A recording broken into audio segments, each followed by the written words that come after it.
They kept the papyrus in a narrow tin coffin, the kind once used to ferry relics across latitudes and wars, as if thin metal could restrain words that preferred breathing to being read.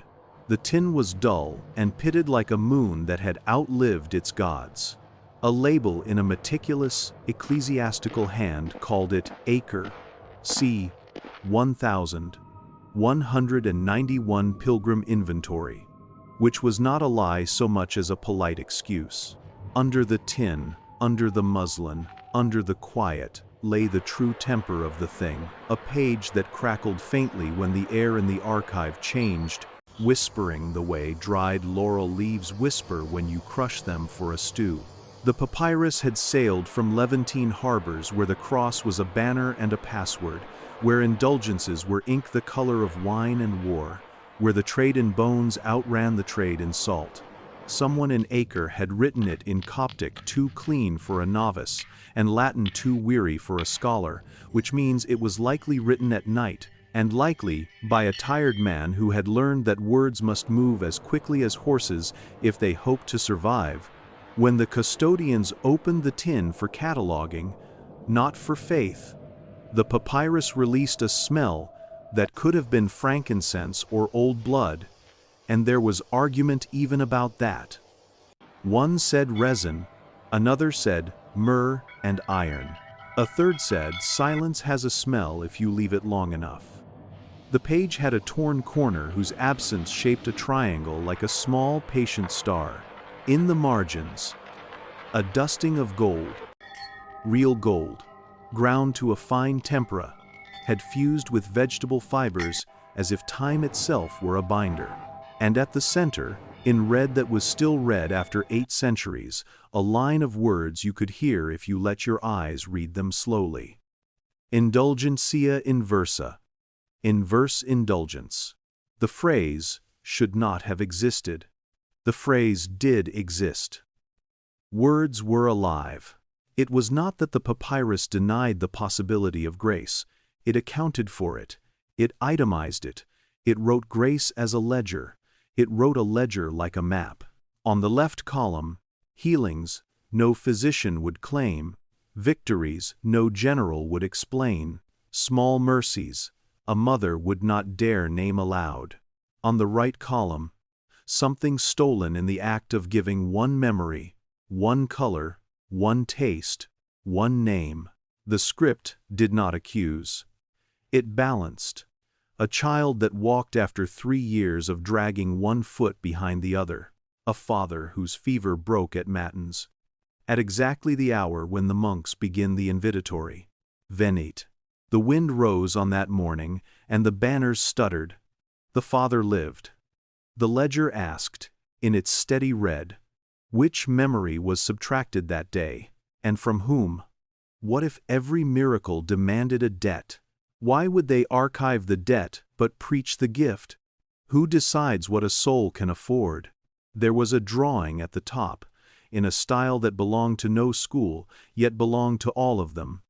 An angel with both palms raised, not in blessing, not in war, but in refusal. The angel's eyes were covered with a narrow strip of gold leaf, as thin as breath.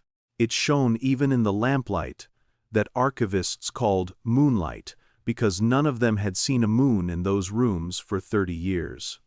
The caption, in Latin shaped like a sword laid flat, read, Non iudico pretium. I do not judge the price. So who did? Who decides? Who signs?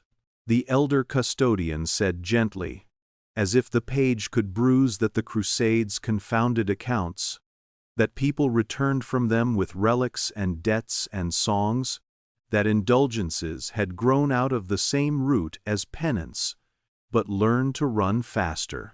He described how the cult of relics braided fear and hope into a single rope sturdy enough to pull a city across a century. He spoke of how parchment makers in Champagne could tell by touch whether a scribe along the Tiber had rushed the drying process. He spoke as if time itself were a scriptorium, and the centuries were laid out to dry on wooden frames. But when his voice reached the red ink words again, It thinned. Indulgentia inversa, he said. And the word inversa sounded like a key turned backward in an old lock. They copied the papyrus. You must always copy a dangerous document twice. Once so you can lose it without loss. Once so you can pretend the copy is adequate. The scribe in charge of the photographic plates wore cotton gloves and a steady heart. He turned the page by exhaling very slowly at the edge so that the papyrus would lift for him without feeling handled. He noticed the dust, the shimmer where gold kissed fiber. He noticed the way the red ink had bled into one letter more than the others, as if it had been written by a man who hesitated briefly at the word price and then pressed his reed harder, committing himself to a truth he did not want to own. And he noticed a notation in the lower right corner, almost the color of the papyrus itself. Memoria est pretium. Memory is the price. What if memory was immortality? Why would anyone trade that lightly? Who decides which yesterday is owed for which tomorrow? The tin coffin closed. The archive breathed. The lights dimmed to the level the conservators swore was safest for pigments that learned to fade in climates harsher than Rome. A clerk logged the accession in a database that smelled faintly of dust, because dust is one of the few things that easily crosses centuries and keyboards. The papyrus slept behind triple glass, under a shroud that had been washed in water the color of mist. Outside, the city behaved like cities do. It sparkled at expensive angles. It lost tourists in alleys that didn't welcome maps. It nested pigeons in statues that preferred devotion to droppings. Inside, the page waited like a door. No one planned for the clock. The clock had a saint's name because that was a custom, and the custom had outlived the reasons for it. It hung in a cloister that pretended to be a garden even in late winter, when green chose to be a rumor. It was an old machine, late Renaissance, all brass appetite and patient cogs, happy to be wound by human hands. The novices said it sighed. The engineer who had come from Bologna in a year with plague and rain said it hummed in a key older than temperaments. Nightly, at 3:30 the clock would hesitate the way a man hesitates when his next step will take him into a river, and then it would stop. Not an error in the mainspring, not moisture collecting in the gear teeth. No, a refusal. A small, steady refusal at 3:33. The second hand would hang like a sentence that does not know its verb. The minute hand, shaped like a rosary of tiny, linked beads, would hold its breath. The hour hand, a little black spear with a nick near the base, would keep pointing into a darkness that, to truth, belonged to the hour and not to the courtyard. This had been happening for months. Years, some said. Decades, whispered one gardener who was both old and undying in the way gardeners inside walls can be. The mechanical report filed by the same Bolognese engineer noted that the stop occurred only on nights when a specific office or vigil was observed in the adjacent chapel. The novices laughed and called him superstitious. The engineer, who had disassembled clocks inside plague wards, merely ran a finger down the face of the instrument and felt how the metal cooled at the 3:33 mark, as if time were ice there and air elsewhere. He wrote a phrase in the margin of his report because he had no other place to put it. Memoria est pretium. He had never seen the papyrus. Words were alive. They traveled like pollen. When the archivists cross-referenced the nights of stoppage with the nights of special petitions, a category one does not announce, but always keeps they found overlaps that were either coincidences or columns in a ledger trying to be polite. Healings. Safety for soldiers. A child's fever eased at dawn. The easing was always what people remembered. The ledger, if it was a ledger, remembered the price. The clock remembered the moment the number was called. 3:33. The fraction between morning and night, when angels must hand off watches and names slide like cards across a table. What if debt had a minute hand? Why would a clock count costs rather than hours? Who decides that 3:33 is the hinge where a prayer quietly becomes a contract? It was possible to think in such shapes because the archive, the cloister, the chapel, the city had been thinking in them for 1,000 years. Indulgences were once a theology, and then a market, and then a scandal, and then an apology bound in good intentions. Relics were once the husk of holiness, and then the currency of cities, and then the trophies of kings, and then the inheritance of museums, where climate control pretends to be reverence. The custodians of these things had learned to consider the material. The fragment of bone identified by a saint's feast day and a barely legible slip. The glass reliquary whose clarity was not entirely glass. The vellum whose nap lifted under lamplight like a small field responding to wind. The clock was material too. The papyrus was material too. And yet, both behaved as if they were also verbs. When the papyrus was consulted, by which I mean looked at, breathed near, not touched the angel with the bandaged eyes, seemed almost to tilt its head in sympathy with the novice who read aloud. The novice did not know he was reading aloud.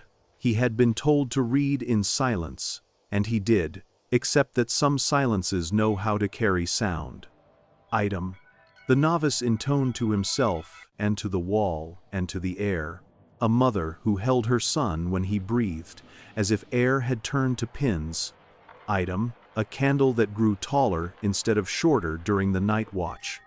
Item. A river that stood still for an hour as if listening. Each item had a second line, written in the same hand, at the same restless tilt. Memory of first snowfall. Gone. Taste of oranges at 11 years old. Gone. One of the names you are called by friends. Forgotten by all but you, and even you suspect you are mistaken. Half of a lullaby. The color green before you knew the word green. Who decides which memories fund which mercies? Why would any power call that kindness? What if forgetting is not absence but a currency we did not consent to mint? They did what institutions do when something intimate threatens to become public. They managed it. The papyrus received a file number. The clock received a diagnostic regimen. The conversations around both received a memorandum that said, in gracious language, that correlation is not causation, and that devotions have always attracted narrative embroidery. But the embroidery has gold in it, said the gardener. And no one knew how to record that. Light and shadow conversed in the courtyard in a pattern the novices said changed subtly after the third stoppage. In a week, the path of bright fell differently across the fountain's lip, as if the sun had learned a new route, while no one watched. A historian from the German college remarked that maps of pilgrimage often imitate the sky, by accident, because all human maps imitate something. The archivist who had handled the papyrus recorded that his dreams had a rectangular frame he had never noticed before, as if the night itself had become a display case, and when he woke, the dream's words fell off his skin like petals, leaving behind only the scent. He returned to the tin coffin during sext, when the stone of the hall was warm and the air was kind. He lifted the muslin. He looked down, as a man looks into a well, not to drink, but to hear his voice returned to him, altered. The red rubric glowed. A small flake of gold leaf, loose now, caught the current of his breath and drifted onto the angel's cheek as if it were a tear. He laughed before he remembered he was not alone. "Do we read it again?" asked the younger custodian. "Or do we let it rest?" The elder answered, as men answer when both choices feel like trespass. "We will read it as if we are not reading it." They bent, and letter by letter the page opened. The way an eye opens when light is gentle. The line they had not seen before revealed itself, exactly where a crease of the fiber had hidden it. Those who keep the ledger pay its balance. A trifle of shadow crossed the red. A bell rang in another building, a wing away, a world away. In the cloister, the clock hesitated. 3:32. The novices became suddenly earnest in their hymns, in the way all singers become when they fear silence. The clock lifted its minute hand, one bead, then another, then waited, held, as if listening for a name. Who decides to say a name, and who decides to eat it? The engineer from Bologna arrived at the archive not to pray but to measure. He had in his satchel a peculiar thermometer that read not only temperature but the inclination of the air to hold sound. He had strips of litmus for humidity. He had a lens ground by a friend in Florence that let him see the scratch of a knife on brass as if the knife had just kissed it. He had never loved the church, and so had never learned to hate it either. He loved mole-brown oil on an axle, and carbon dust where gears rubbed against history. He stood before the papyrus for the first time, and felt that he was seeing a gear in the machine of days. He did not pretend to read Coptic. He read the red. He read the phrase that equated memory to price. He did not laugh. "Interest," he said under his breath, with an intimacy usually reserved for a woman's name. "Compounding." He asked to examine the clock again at the 3:33 threshold. Permission was granted in the form of a key on a ring that sounded like the past opening. He wound the instrument slowly, listening. Brass whispered where brass kissed. The pendulum's arc drew a narrow moon in the dim. The engineer placed his palm on the glass and felt it cool again at the degree mark that did not belong to the room. He had learned in plague years how breath leaves when asked. He told the clock, as one tells a stubborn child a story to coax it back to sleep, that it was permitted to continue, that the hush outside did not mean danger. The clock behaved as clocks do before they behave like augurs. It advanced. The minute hand's little rosary traveled bead by bead toward the stopping place, and then the engineer said softly, gently, absurdly, "Please." The clock stopped anyway. Silence did not rush in. It accumulated, layer upon layer, like thin ash. The novices sang more brightly. A drip in the fountain outside became a metronome, trying to be brave. The engineer wrote down the exact second of the stoppage, then put his ear to the brass case, and listened the way a physician in the old world listened to a chest. Nothing. He looked up at the face and saw, at the very center where all hands anchored to the pinion, a circle of dark that was not a shadow cast but a shadow born. He reached toward it. The shadow made his fingertip colder. He imagined inner teeth engaging a missing tooth, the way memory reaches for a word and finds the shape of it, but not its name. He glanced at the small plate below the face where someone years ago, decades, had been permitted to engrave an epigram. He had never read it before. It said, "Memoria passit." The Latin was not elegant. It was honest. Memory pays. What if this was not superstition, but physics expressed in sacrament? Why would the machinery of a prayer require a toll no one remembers paying? Who decides on a tariff for hope? After the stoppage, the air in the archive subtly rearranged itself. Books do not rustle when no one touches them, and yet a soft friction traveled along the bindings as if the leather were turning over in its sleep. The papyrus, inside its triple glass, lifted at a corner all by itself, the way a child lifts half a blanket to see if daylight is ready. The elder custodian put his hand not on the glass, but on the wood of the case, because wood knows how to transmit warmth without jealousy, and murmured something no one overheard.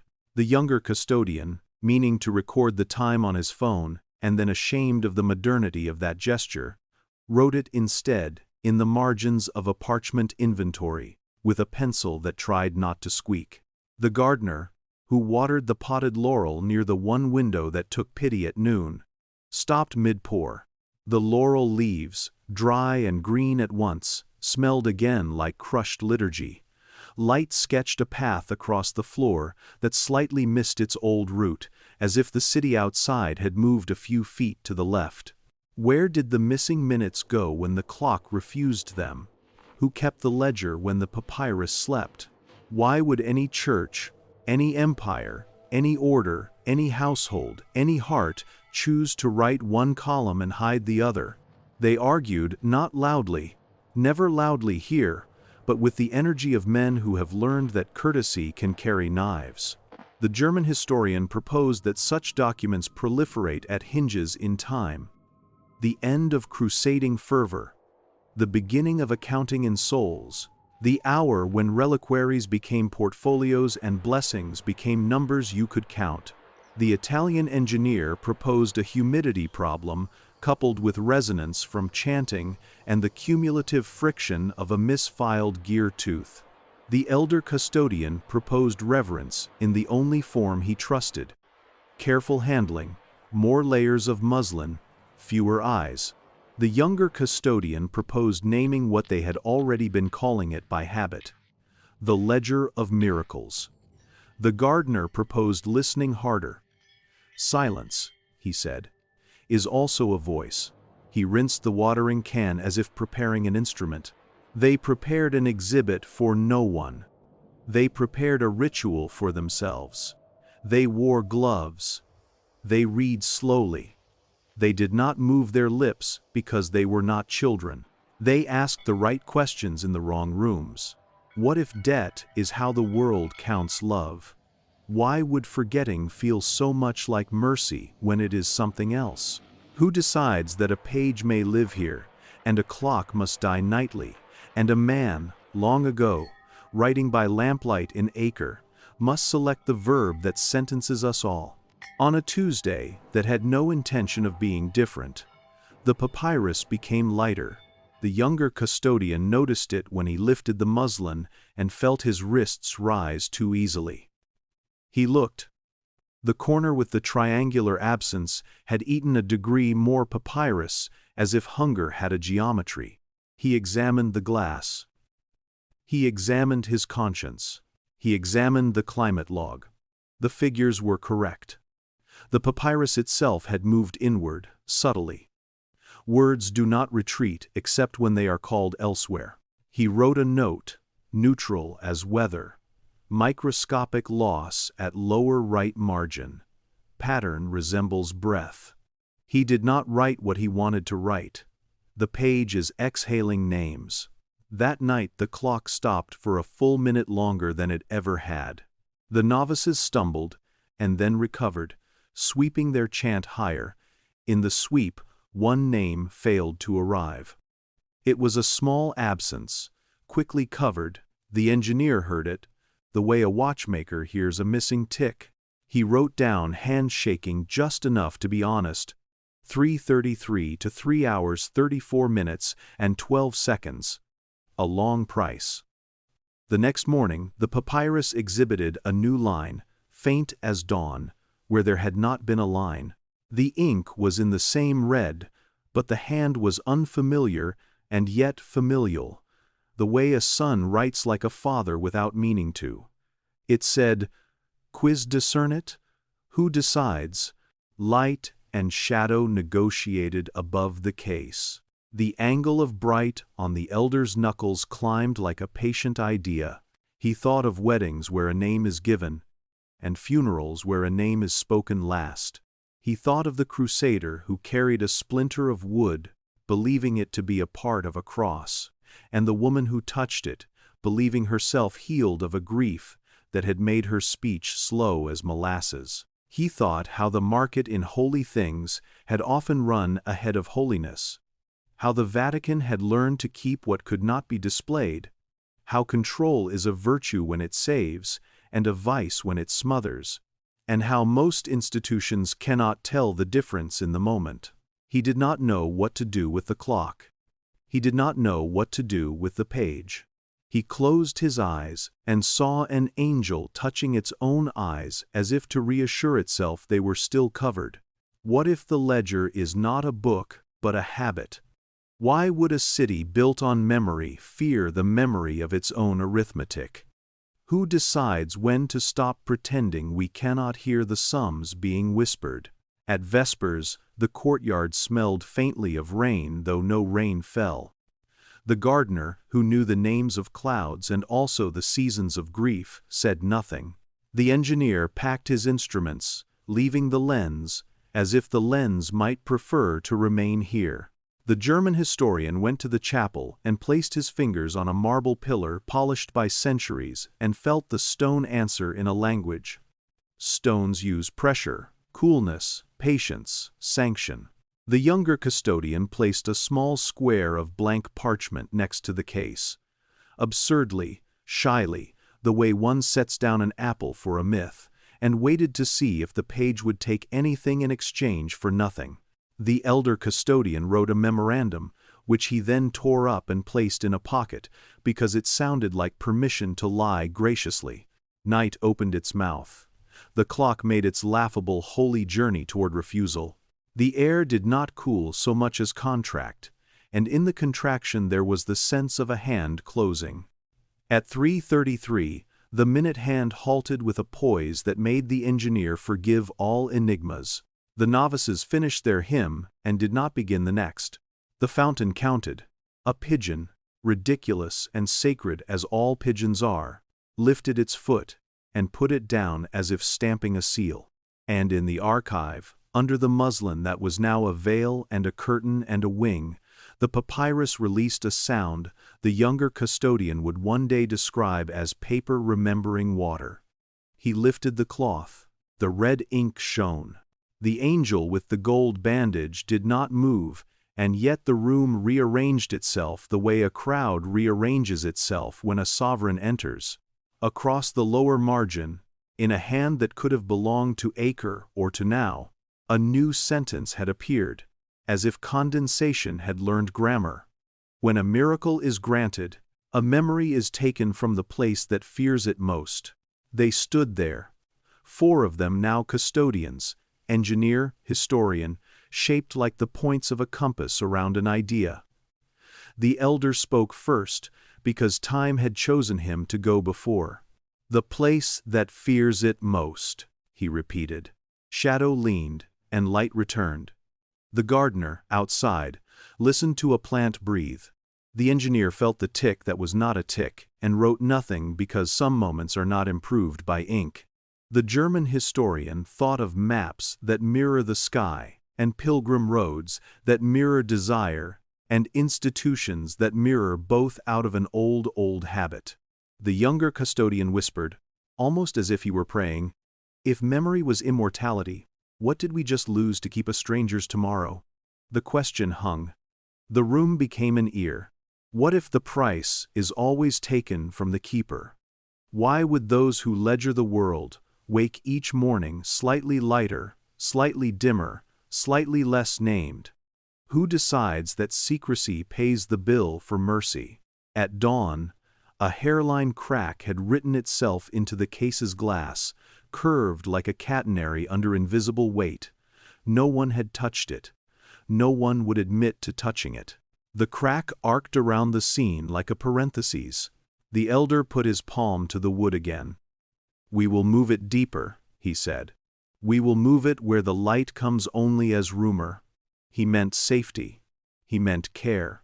He meant control. He meant love, in the way keepers often do. He ordered a sealed box, built from a wood known for its stubbornness, and lined with fabric, known for its polite refusal to harbor mold. He drafted a new label. He did not write Indulgentia inversa. He wrote, "Pilgrim account." Accounts are what we allow the world to see when ledgers would be rude. Before they moved the papyrus, the younger custodian made one more copy. He aligned the camera. He flattened the field of focus with a small prayer he did not know he knew. He took the plate. He took a second. He stepped away to let the fiber rest. When he returned, The red line that had read Memoria est pretium appeared thinner, like a river in drought, as if the page had drunk what it had written. He looked at the clock without meaning to. It was going again. It had gone again, after its minute of refusal, and all its hands looked innocent. In the courtyard, the sun laid its first coin on stone.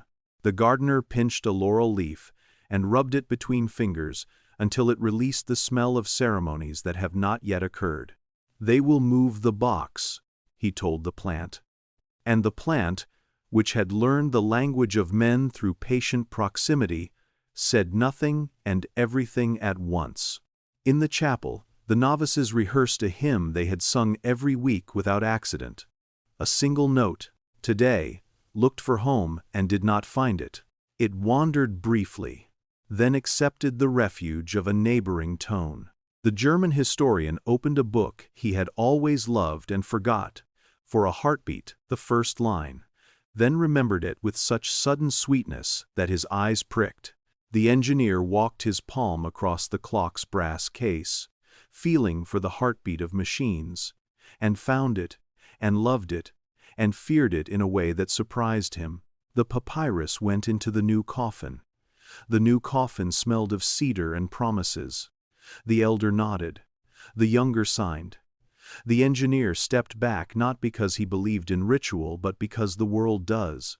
The gardener, at the window, watched dust fold with grace through slanted light, and it looked so much like prayer that he decided not to clean that sill for a while. They carried the box down a stair no one used for anything else, the one that curved so gently you wondered whether it was moving or you were. The door yielded to the key with a sound that might have been metal, might have been a small sigh.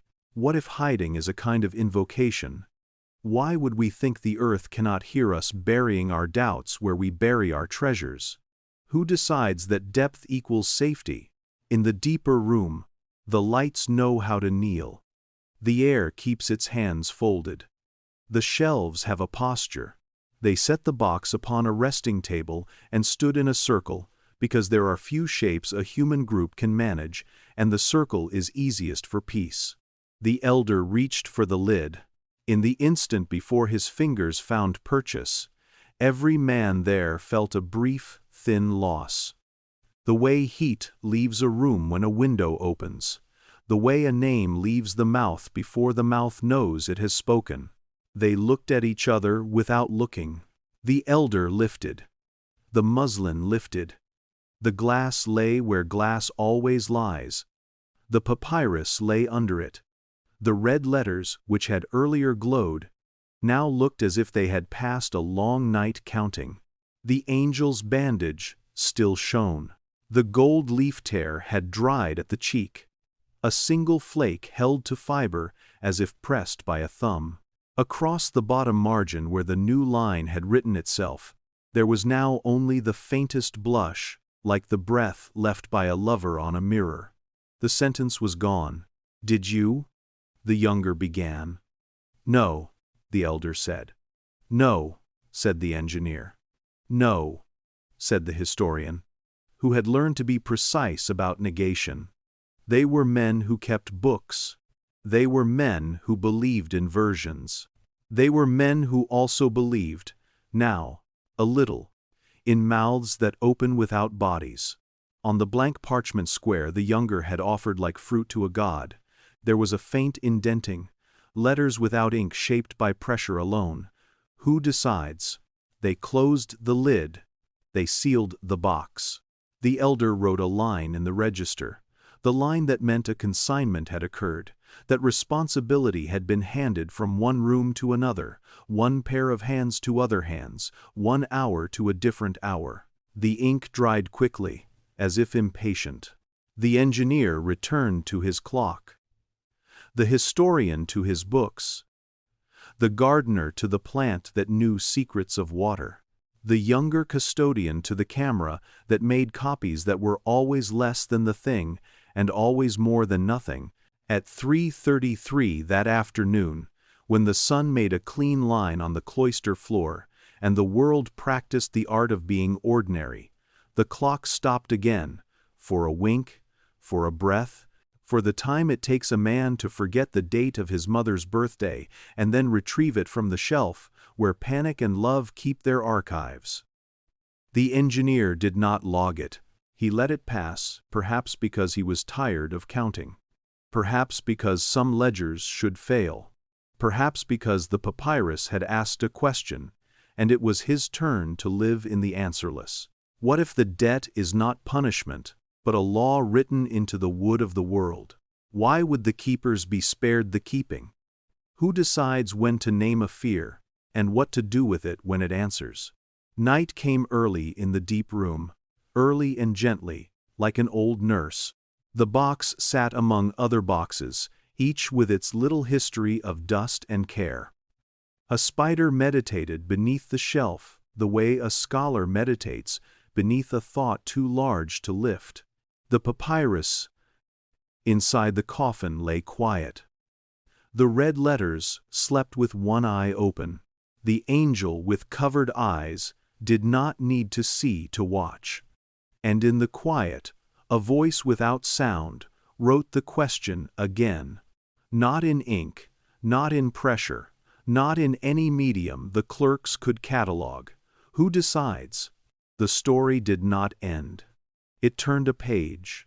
The ledger of miracles, if ledger it was, had found new accountants without their consent.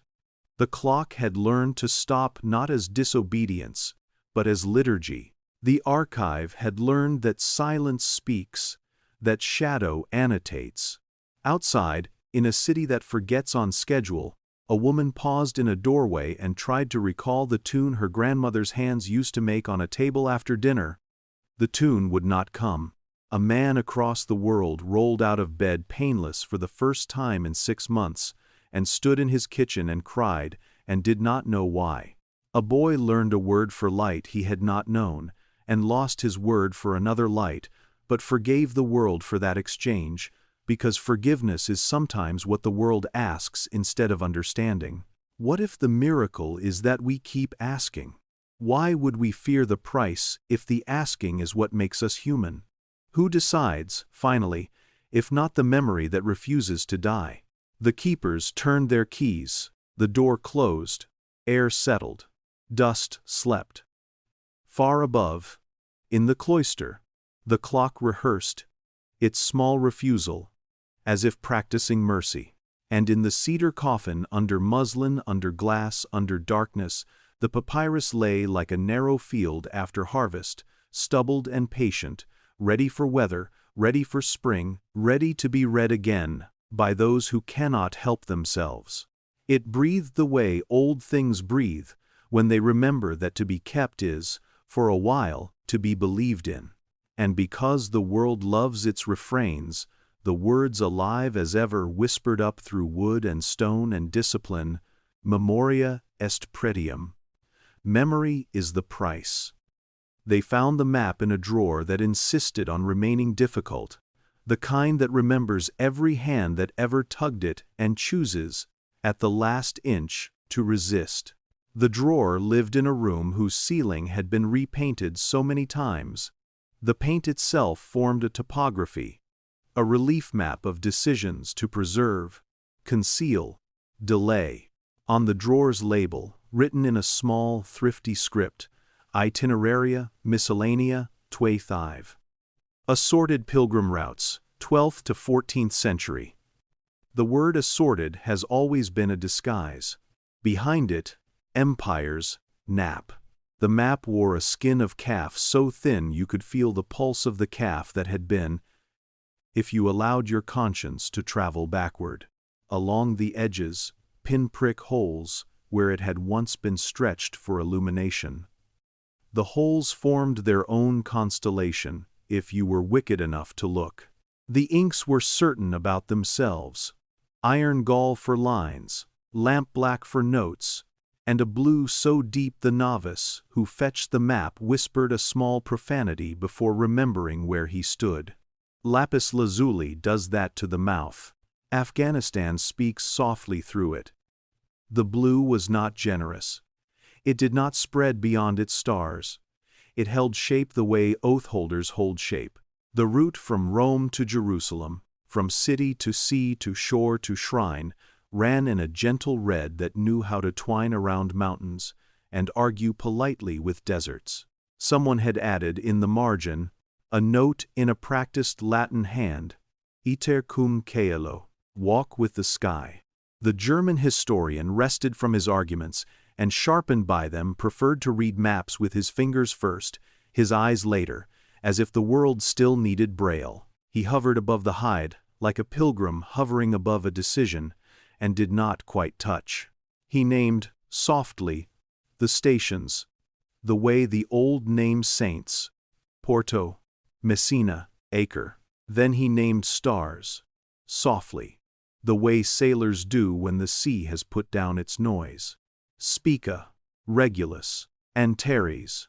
The names were eggs in the mouth, you must not drop them. The historian looked up at the elder custodian, who looked at the engineer, who looked at the clock through 3 walls, as if he could hear brass deciding its future. If I overlay September, the historian said, if I overlay the sky of the 9th month of the harvest. He did not finish the sentence because the map finished it for him. The red route from Rome to the east lay under a band of blue dots that, when traced, made not a sailor's chart but a dome. Virgo's ear sat over Sicily. Libra's balance touched the heel of Italy. Scorpio's curl became the curl at the edge of the Holy Land's coast. Jerusalem and Antares shared a breath. What if routes are not roads but rehearsals? Why would pilgrims walk diagrams they did not draw? Who decides that a path on earth must rhyme with a geometry in heaven? The engineer frowned, not because he was unconvinced, but because wonder makes him superstitious. He reached for a lens. The lapis stars, under magnification, broke into edges too clean for accident. The scribe responsible for the dots knew how much water to bind to pigment so that the drop would sit and not crawl. The spacing bore a human rhythm, not mechanical, not clumsy, like a heartbeat that had learned to count. The engineer lowered the lens and felt, against his will, the sense that he had been reading a mechanism all his life. And here was a mechanism older than machines. The younger custodian found on the reverse a faint charcoal draft, erased nearly to politeness. The draft made a circle, imperfect but proud, and the circle carried a note, mundus, only in whispers. The word mundus is a pit and a lid. In Rome it names the trench that meets the sky. A ceremonial mouth in the earth opened 3 days a year, so that dead and living can exchange weather. Pilgrims had drawn it on a travel map and then regretted their honesty. The charcoal had been wiped by a sleeve or a conscience, yet the circle remained like breath on cold glass. We should catalogue it under symbolic itinerary, said the elder, as if catalogues were spells to keep reality in its proper seat. We should catalogue it under astral correspondences in medieval piety, said the historian, because he believed that names, even long ones, could be gentle cages. The engineer asked, too gently, and under traffic control? He meant the kind the Vatican practices. Devotions flow here, curiosities flow there. Inquiries are sluiced into channels too narrow to drown in. They let the map lie. They drew the blinds in such a way that light offered itself without ambition. Light is a negotiator. It knows what paper needs. The lapis did not dull. The red did not preen. The historian began to read the marginalia, because margins are where truth goes when truth is shy. A Latin, a Greek, a French, 3 inks, 3 hands, 3 centuries. The Latin hand, earliest, wrote, Septem gradus sub stellae, 7 steps beneath the stars. The Greek hand, middle, wrote, Walk the ecliptic when you cannot walk the sea. The French hand, latest, wrote, Pay with yesterdays. The 3 did not argue. They knew they were parts of a single voice that history calls tradition, because conspiracy would be impolite. The clock in the cloister ticked in a way the engineer did not enjoy. He left the room, promising not to promise return, and went to listen. The hands were innocent, the face untroubled, the pendulum honest. Yet at the quarter hour, a small hush tucked itself between beats, like a pause in an oath. "Not yet," the engineer told it. "Not yet." He returned to the map with the reluctance of a man returning to an instrument tuned to a scale not his own. On the map, a second red thread began where the first ended. It ran from Jerusalem north and west, but only a finger's width before stopping at a small symbol like a ladder tipped sideways. A ladder drawn sideways is either a road too tired to continue or a sign for a stair that refuses to admit it ascends. Next to the sideways ladder, written in a little conspirator's script, "Add Harry down to yesterday." The novice who had sworn off profanities failed, briefly, and apologized to the room. The elder looked at the word for what it was, an arrow disguised as grammar. "There is a stair," he said. "There is always a stair somewhere." The historian nodded. He had read about a sealed passage beneath an older archive, half legend, half maintenance hazard, closed for humidity reasons. Humidity is a sincere reason. It is also a decent lie. The younger custodian did not smile. He had been a boy who loved forbidden staircases, and he understood that childhood does not end. It simply changes rooms. They obtained the keys no one truly owns. The corridor that swallowed their steps had been whitewashed so often the walls remembered every other color they had been. The deeper door required a turn that the elder's wrist performed by memory rather than angle. Air came first, cold, obedient air, then smell, damp stone, old wood, the faint mineral sweetness of water hiding from light. The passage did not hurry. It sloped with the patience of a prayer accustomed to being repeated without being answered. On the right, a blocked doorway had been made companionable by a painted vine, as if a wall could forgive itself for ending a road. On the left, the stair began, not with drama, not with trumpets, but with the humility stairs use when they know what they are about to do. Stone steps, worn in the middle, not by many feet, but by the same feet many times. Whoever had walked here had not been legion. They had been faithful. The steps spiraled not tightly, not extravagantly downward in a way the body recognizes as returning.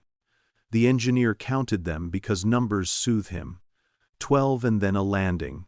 12 and then a landing. 12 and then, of course, the historian murmured. Of course. 12 like apostles, 12 like months, 12 like the houses of the sky. On the third landing, a carving presented itself, the way a sentence presents itself when you cannot bear another paragraph. An angel again, this one turned away. Shoulder blades like closed doors. What if ascent and descent are a superstition of the brain, and the soul moves sideways when it is serious? Why would a stair record the sky's arithmetic? Who decides that a step should cost an hour and a landing should cost a day? They went down because that is what people do in stories like this, and because the Vatican is a place where stories learn that doing the right thing and doing the exact thing are sometimes forced to be cousins. At the fourth landing, the air listened harder. At the fifth, the engineer felt the hairs on his arms decide to be instruments. At the sixth, the historian put his hand on the wall as if to greet a friend who had aged well. At the seventh, the elder said a word in a language that no one remembered teaching him. The younger custodian carried the light and watched it behave, how it pooled on each tread, how it drew back from the spaces between, how it did not enter certain corners, as if trespass is a property of photons too. On the 12th, the stair delivered them to a small, square room, that was clearly not a room, but a throat. In the center, a circle of stone, darker than its neighbors, as if a lid had sat here for a long time, remembering weight. On it, 3 lines graven shallow. A cross, a circle, a tiny set of scales. Cross for earth, circle for sky. Scales for whatever happens when you try to balance the two with human wrists. The historian knelt without piety but with respect, and traced the scales with his finger. His finger cooled. The engineer set the light near the circle, and the light wobbled as if the air had become water. Adhere, the younger custodian whispered. To yesterday. He did not ask if the door opened.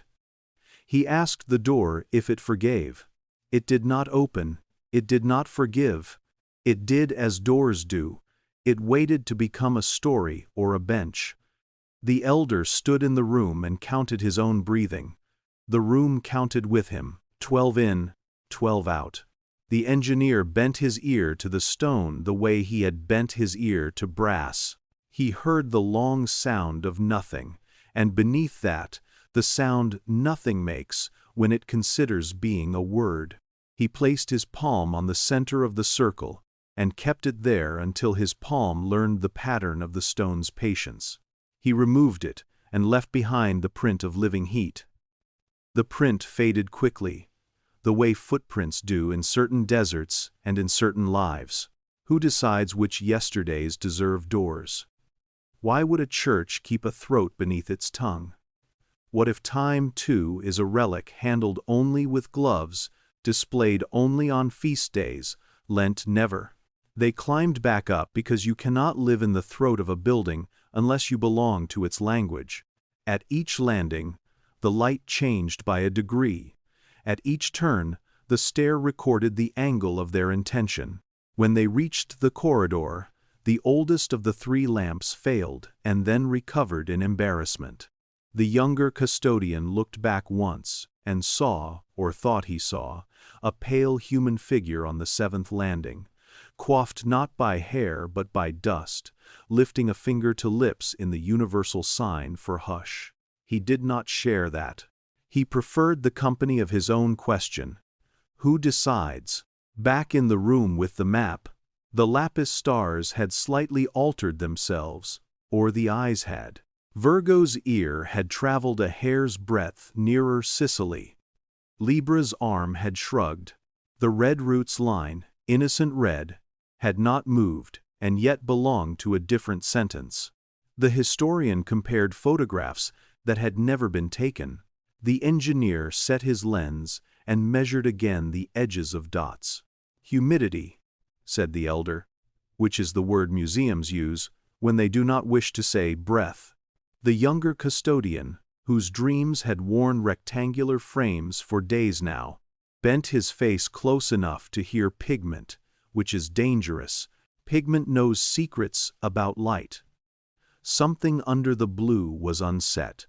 Something under the red was decided. They performed the ceremony of skepticism. They ate a late lunch. They returned to the map and found, along the lower margin, a new notation in that conspirator's hand. Stellae non cadunt. Memoriae cadunt. Stars do not fall, memories do. The historian sat very carefully, as men do when sitting is an argument with gravity. The marginal hand is later than the body, he reasoned aloud. 13th century. French influence. It could be a later edition. The elder nodded, as if to bless a possibility. The engineer shook his head not in disagreement, but because a clock had just stopped 3 walls away, and he felt it in his jawbones. What if the sky is patient because it does not pay? Why would Earth be asked to fund heaven's geometry? Who decides that a fallen memory looks like a star to those who never met the man who forgot? They prepared a sheet of vellum for tracing. They placed it over the map, pinning lightly at corners with weights fashioned as little saints who had learned cooperation. They traced stars, slowly, one by one, naming as they went. Spica, Regulus, Antares, The name's small spells against panic. When the tracing was done, the younger custodian lifted it and discovered that the red route now sat half a hair closer to the traced dome than it had when they began. Parallax, offered the historian, and the word sat between them like a guest they would have to feed out of politeness. The elder nodded again because nodding preserves tempers. The engineer placed his palm on the table and felt the wood answering the map as if wood could pray. Evening entered. It does that in archives at first as a rumor, then as a responsible party. The clock in the cloister considered its small refusal and performed it. The engineer wrote the minute down. The novices recovered a missing note and bent it into a chord that forgave them. The gardener decided not to water the laurel because it had learned today to husband thirst. The map lay under fine light. The lapis did not blink. The red did not twitch. And yet, by Compline, the French marginal note about falling memories had softened the way ink softens when it decides to become a story rather than evidence. It had not blurred. It had acquired the look of words that intend to travel. They closed the room. They left the blinds at the angle light liked best. They filed the necessary paper that says, "We did nothing extraordinary," a paper the Vatican knows by heart. Night rinsed the windows with old milk. In the silence, the map behaved as maps do when no one is rehearsing them. It remembered other hands. A monk's in 1215, calculating how far a man could walk on a vow and one pair of sandals. A silversmith's in 1590, tracing the ecliptic because it looked like a necklace and he loved his wife. A thief's in 1808, who opened the case, measured the weight of the hide with his eyes, and decided not to flee with it because he feared the sky's attention. Secrets do not sleep. They practice. The lapis dots, too dark to shine, aligned themselves tighter to the red like stitches tightening in cloth. What stitched them? Who decides which seam should hold heaven to earth and which should come apart? Morning announced itself with a scuff and a key. The engineer came first, because clocks rise early. He greeted Brass. Brass forgave him. He went to the map room. He did not overturn his coffee because he was not holding it. The habit of not carrying liquids near the past is a catechism here. He stood over the map and did not speak, because his first language medal had taught him the power of withholding. The historian arrived and spoke, because silence did not pay him yet. Do you see it? The elder arrived and did not turn on more light, because bright is a vice. The younger arrived and did what young do. He loved the problem before he loved the solution. The lapis dots over the Levant were fainter. Not vanished, fainter, as if a veil had become a second veil. The red root persisted, like a heartbeat that has decided to endure. The French marginalia about falling memories had won a friend. A second line, in the same hand, only paler. Quis discernit? Who decides? It was not written yesterday, it was written now. Or it had been written then, and the then had chosen this now to become legible. Condensation, the elder said, because he was faithful to his role. Or, said the historian, and left the thought leaning against the table like a staff. The engineer put his lens to the fainted stars, and saw that the lapis had retreated into the fibers, as if the sky were practicing humbleness. What if a map prefers to be a ritual? Why would stars consent to be pins when they could be verbs? Who decides when a diagram becomes a vow? They filed a report, none of them believed. They opened a bottle of water and did not drink it. They decided, the way careful men decide, to bring the map to the deeper room, to the place where the papyrus now learned cedar. For climate, the elder said. For study, the historian said. For listening, the engineer said. The younger custodian folded the cover cloth, the way a burial shroud is folded when burial is a rehearsal, not an event. The four of them became again the points of a compass around an idea, and carried the map through corridors that remembered more footsteps than they deserved. On the stair, the light behaved badly. It ran ahead as if a child had been told a secret and could not walk with dignity. On the 7th landing, the younger custodian did not look. On the 12th, the air set its hands on their shoulders, one each, as if to steady them. In the deeper room, the shelves received the new passenger without comment. They cleared the table. They set the map down. They removed the cloth. They let silence speak first. Silence said, "Mundus only in whispers." The circle of darker stone at the room's center. Another throat, smaller, throbbed the way walls throb when a hymn has just ended. The engineer placed the tracing over the map and found the traced dome no longer matched the blue. The blue had backed away from the lines, like water drawing down a beach. The red root held fast. The French hands quis discernit, brightened by a breath, the way a coal brightens under quieting ash. The historian, who loved reasons, offered none. The elder, who loved care, reached for a new, thicker veil to place above the hide. The younger, who loved questions, offered the only prayer he trusted. What if we are the ones paying for coherence? Why would a world require tribute to keep its pattern? Who decides to tax our yesterdays for roads we will never walk? They made the Vatican response efficient, quiet, certain. A new catalog number, a temporary note that used the word investigation and meant containment. A small red dot on a floor plan that told the fire brigade where not to point water. There is comfort in process. There is also anesthesia. The map did not mind. It had learned to travel without moving. At noon, the gardener brought them leaves.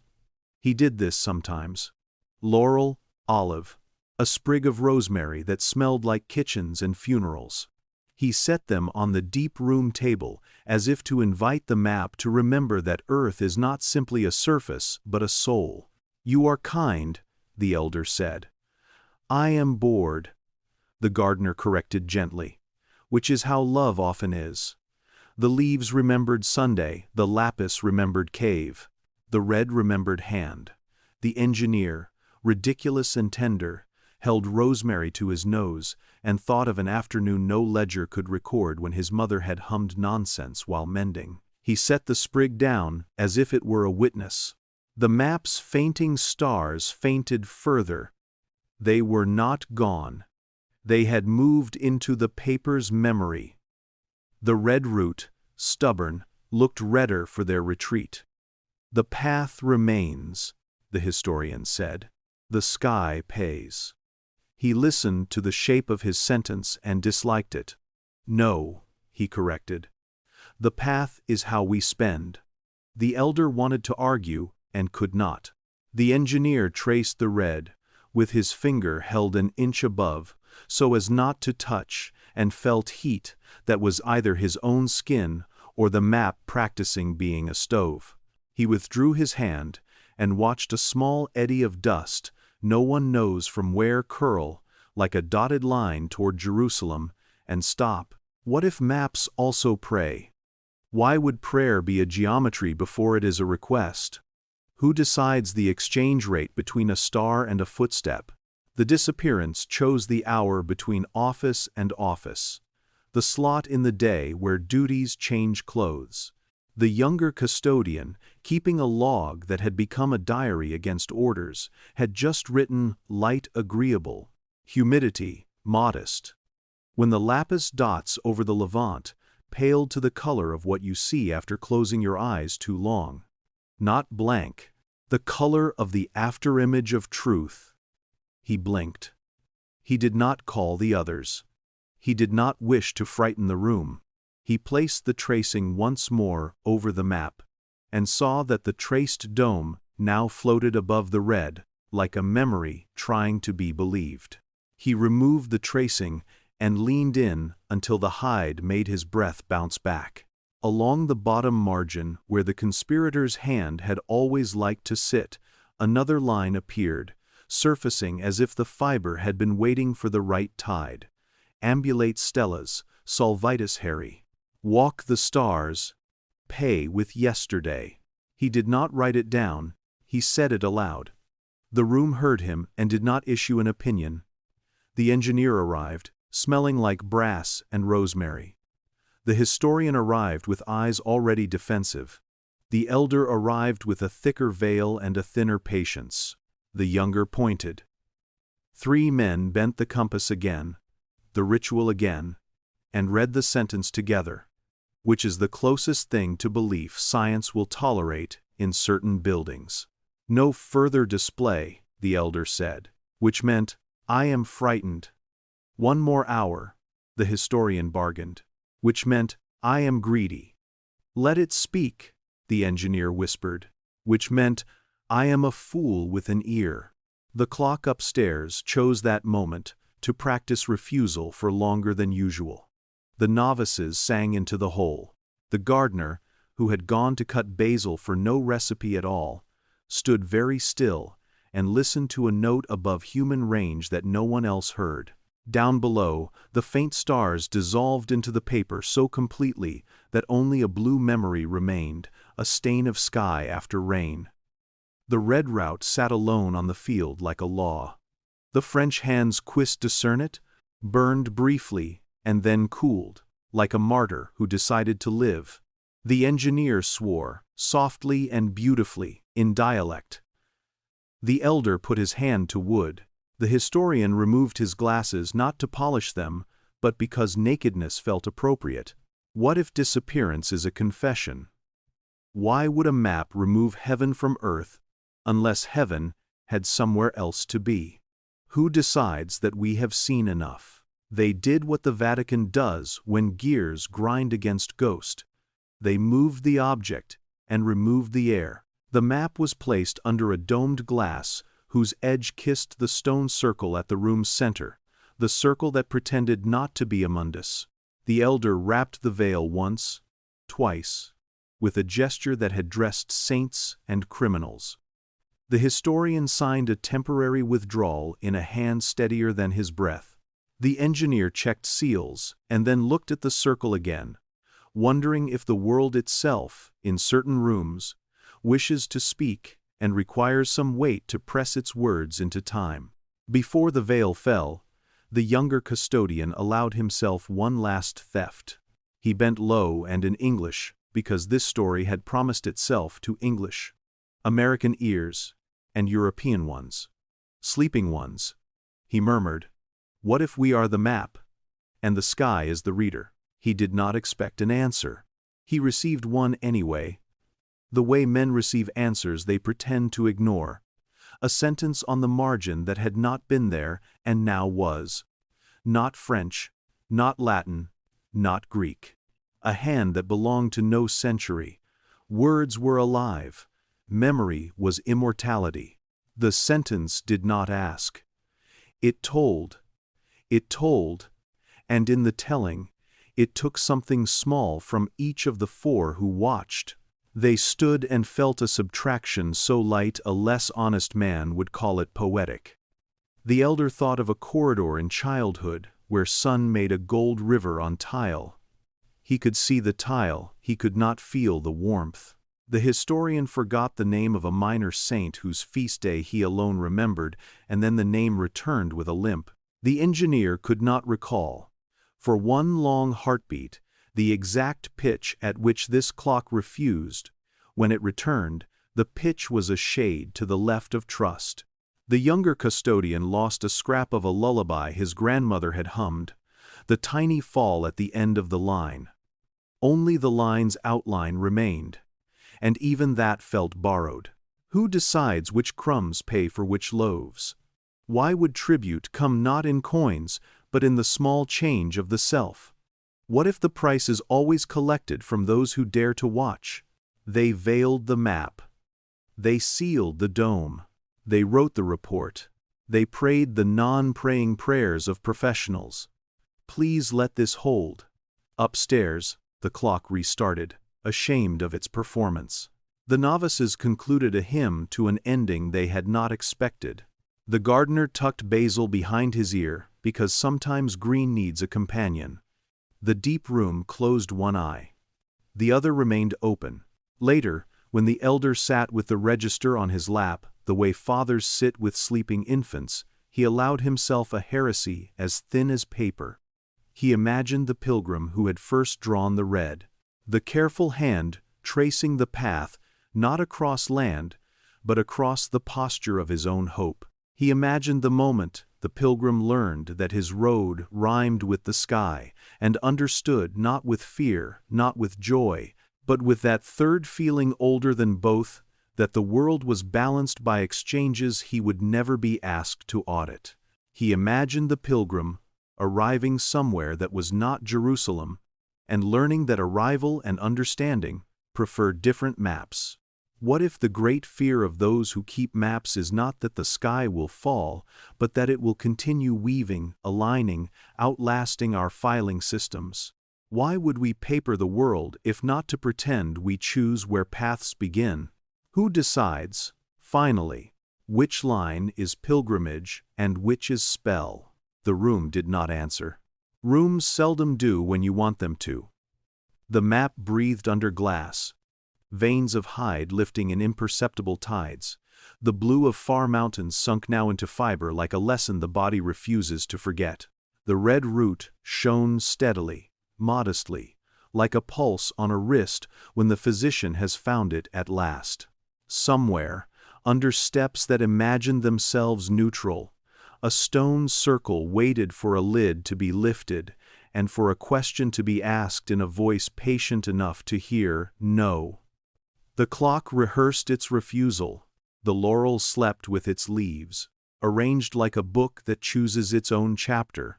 Above, in a city that lives by forgetting and remembers by accident, a woman looked up at a clear noon and thought, for no reason she could name, of stars, and the sentence, written in no ink at all, trembled in the air between vellum and veil, between step and sky, between ledger and love. Walk the stars, pay with yesterday. They called it fragments to calm themselves, as if smallness were a cure. 3 leaves and a sliver, bound in twine once, then unbound, then slid into a chemise of vellum so thin that touch felt like a trespass, half Greek, half Latin, not alternating so much as arguing. The scripts faced each other down a gutter that had forgotten what page it originally belonged to. The first line did not wait for permission. Lo gamma omicrons, zeta fanu, verbum vivum. Words were alive. It was not theology. It was inventory. The elder custodian turned the first leaf with a breath. He always turned the first leaf that way when he suspected he was being watched by an object that preferred worship to handling. The ink was the dark of olives crushed at dusk. The Greek hand was finer, a river braided by small currents, trained in Alexandria, or in somewhere that remembered Alexandria. The Latin had a width to it, a soldier's stride that had learned to kneel. Between them, pricked into the margin at numerals that once counted the cosmos, a tiny constellation of knife holes. The scribe had measured something before measuring words. Lapis dust lay like old constellations, where a careless sleeve had smeared it 800 years ago. On the first page, a round stamp, no, not a stamp. A wax eye kept vigil, its lid half lowered, its iris made by a signet ring pressed in and pulled away too quickly. The iris had left a burr. It caught the light and kept it. The title was not a title, Excerpta Hermetica. The label they had stuck on the chemise was honest and wrong at once, the way many labels are. This was not simply hermetic. It was the kind of manuscript that never intended to be a book, a record of trades. The clerks would never consent to log. A line in Greek stated what the Latin clarified, as if one language trusted the other to be blunt. A sorrow for a small blessing. A day given, a breath returned. One sweet dream surrendered in exchange for a safe arrival at harbor. The phrasing avoided the word price with the delicacy one uses when standing at the edge of a well, but the arithmetic glowed under the sentences like water. What if grief is a coin the world accepts? Why would a page balance joy with subtraction and call it devotion? Who decides how large a sorrow must be for a blessing to answer? There were directions, too, the way old recipes hide in margins. Do not speak the noun, mouth the vowel only. Write the name you are called in anger on the underside of your ring. Fast for a memory you can afford. The historian, who had a fondness for lists he could deny, pointed out that the scripts implied a workshop where someone taught in Greek, and someone learned in Latin, and someone else muttered in a third language the text did not dare to write. The younger custodian swallowed. The vowel directions made his tongue feel heavy in his own mouth, as if the page were instructing his body without consent. The engineer stepped closer for the stamp. The wax eye, the burr still sharp, held dust in its eyelash. He lifted his lens and saw. Inside the eye, the faintest line in Coptic, another layer of whisper. Mu nui, mu eta, niu s. Theta alpha nu alpha sigma alpha. Memory was immortality. Apocrypha, said the elder. But he said it softly, which turned the word into hospitality instead of banishment. The Vatican reaction was routine and immaculate. Restrict access. Catalog with a number no one remembers without the book in hand. Cross-reference with indices of condemned texts so thoroughly that a scholar must learn patience as penance. Write a memorandum that appears to permit consultation while, in practice, requiring a permission that future clerks will forget how to grant. The engineer read the memorandum with his mouth slightly ajar, the way one reads a manual for fixing a thing one loves with an instruction that begins, "Do not touch." He folded it and placed it back in the file as if returning a person to a bed. The fragments spoke most in the second leaf, where both scripts relaxed into a tone that was not argument and not law.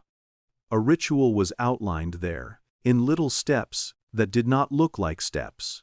The Greek called it Niu Omicron Iota, Xi Iota Sigma Tau, Mu Alpha Tau Omicrons.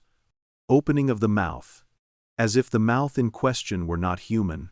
When an object has learned to hold a silence too long, the Latin explained, you may teach it a word. The directions were as gentle as a nurse's hands. In size a tiny cross and a smaller circle. Breathe 3 times in the old rhythm. Present the object with a memory it can carry. Not a name, warned the Latin. A smell. A texture. A piece of a yesterday that will not make you limp. The historian murmured that Egyptian rituals once opened statues so they could eat breath and be fed, that words had long been understood as food.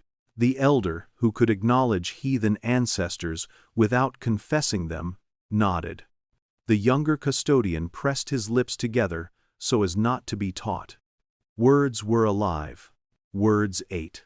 What if the world is crowded with mouths waiting for us to remember how to feed them?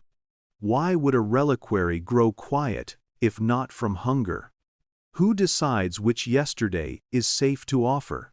At midnight, for the sake of an experiment they would have to deny, they placed a reliquary, an empty one, a practice reliquary with glass pocked, like the moon on a cedar block, and performed 2 gestures of the rite without completing it. No cut, no breath, only the thought of breath held like a coin in the mouth. The reliquary ticked. The engineer swore he felt it. The younger custodian did, too, though it might have been his own heart thrumming in the bones of his wrist. The elder felt something older than superstition enter the room and stop at the door, as if it too kept rules. He closed the book, which is the human answer to most trespasses, full stop. The wax eye on the first page winked. Or else lamplight made it pretend. The fragments did not disappear. They did something worse. They learned. On the morning after their midnight, the Greek had corrected the Latin in the margin with a tone that belonged to neither a third temper. Do not tithe with names. Names are anchors. The Latin added, below it, in a line that mimicked the Greek's restraint, do not tithe with the first door. The engineer frowned at the word door. The historian breathed, mundus, and the younger custodian thought of the stone circle on the 12th landing, where his handprint had faded like kindness. The second mini-story announced itself where all second things do here. Between rooms. In the cloister, there is a choir that has never admitted to being one, a handful of men and boys and ghosts who keep a set of night hymns, the way a city keeps rain gutters, functional, discreet, ignoring beauty for fear of wasting time. They do not perform, they tune at edges. History ignores. Years ago, no one was brave enough to say exactly how many the night office began to include. A 9th responsory, modest, a little minor mode ladder someone could climb in dream state without tripping. Its notes were narrow and close to each other, sisters holding hands. The words were the kind that might be sung anywhere: light, guard, watch, mercy. The novices joked that the hymn was a lullaby for saints and a chloroform for sinners. They sang it, and names left. No one knew it at first. Why would they? Names are river stones. You only notice the missing one when the water slips oddly. A registrar in the baptistery complained that a line in the book looked rubbed. A sacristan forgot an old woman's patron saint and blamed it on age. A family came looking for the record of a child baptized in 1912 and left believing they had misremembered the date. The Church kindly offers people the dignity of self-blame. The old monk who kept the index noticed that his finger arrived too soon at a gap and let his hand rest there longer than necessary so that the gap would feel less ashamed. He mentioned it to no one because anomalies, like griefs, grow when named. But the engineer who had learned to hear absences heard a tone go unanswered at 3:33 and felt the ledger of voices balance itself by dropping a pebble. They tested it on a Tuesday no one will ever admit to because the test was not permitted and also necessary. The younger custodian, with a hand that had turned more than one forbidden page, copied the 9th responsory from the old choir book because the old choir book had begun to look like a map that did not want to be read by travelers. He took a recording device in his pocket with the shame of a lover. At midnight they stood at the edge of the choir and said nothing. Saying nothing is a kind of credential here. The hymn came softly, obedient and exact, each note a bead on a rosary that had learned mathematics. The engineer watched the clock. The historian watched the eyes of the oldest singer, which had a light in them that did not owe anything to lamps. The elder watched for desecration and saw only men being careful. The 9th responsory folded itself into the air. The vowels stood like pillars, the consonants made small gates. The word mercy lifted, held, and then what? Not a fall, a consumption, a name left somewhere. You could feel the space it left, the way you feel the space a tooth leaves before the tongue learns to behave. The clock breathed. The engineer, who had paced his heart to its ticking for days now, felt the absence land with the soft gravity of a sparrow. He looked at the registrar's book and wanted to apologize to it for what was about to happen to its spine. What if a hymn eats names because names feed it? Why would the church keep singing a song that requires such food? Who decides which lines in a ledger are safe to erase when the music asks? They checked the recording, the way guilty men check their shoes for mud. The device had done its part. The file had weight, length, date, size, assurance. In the deep room, as an indulgence to truth, they set the fragments nearby, as if the older words could chaperone the younger sound. The younger custodian pressed play. The player hummed its little readiness.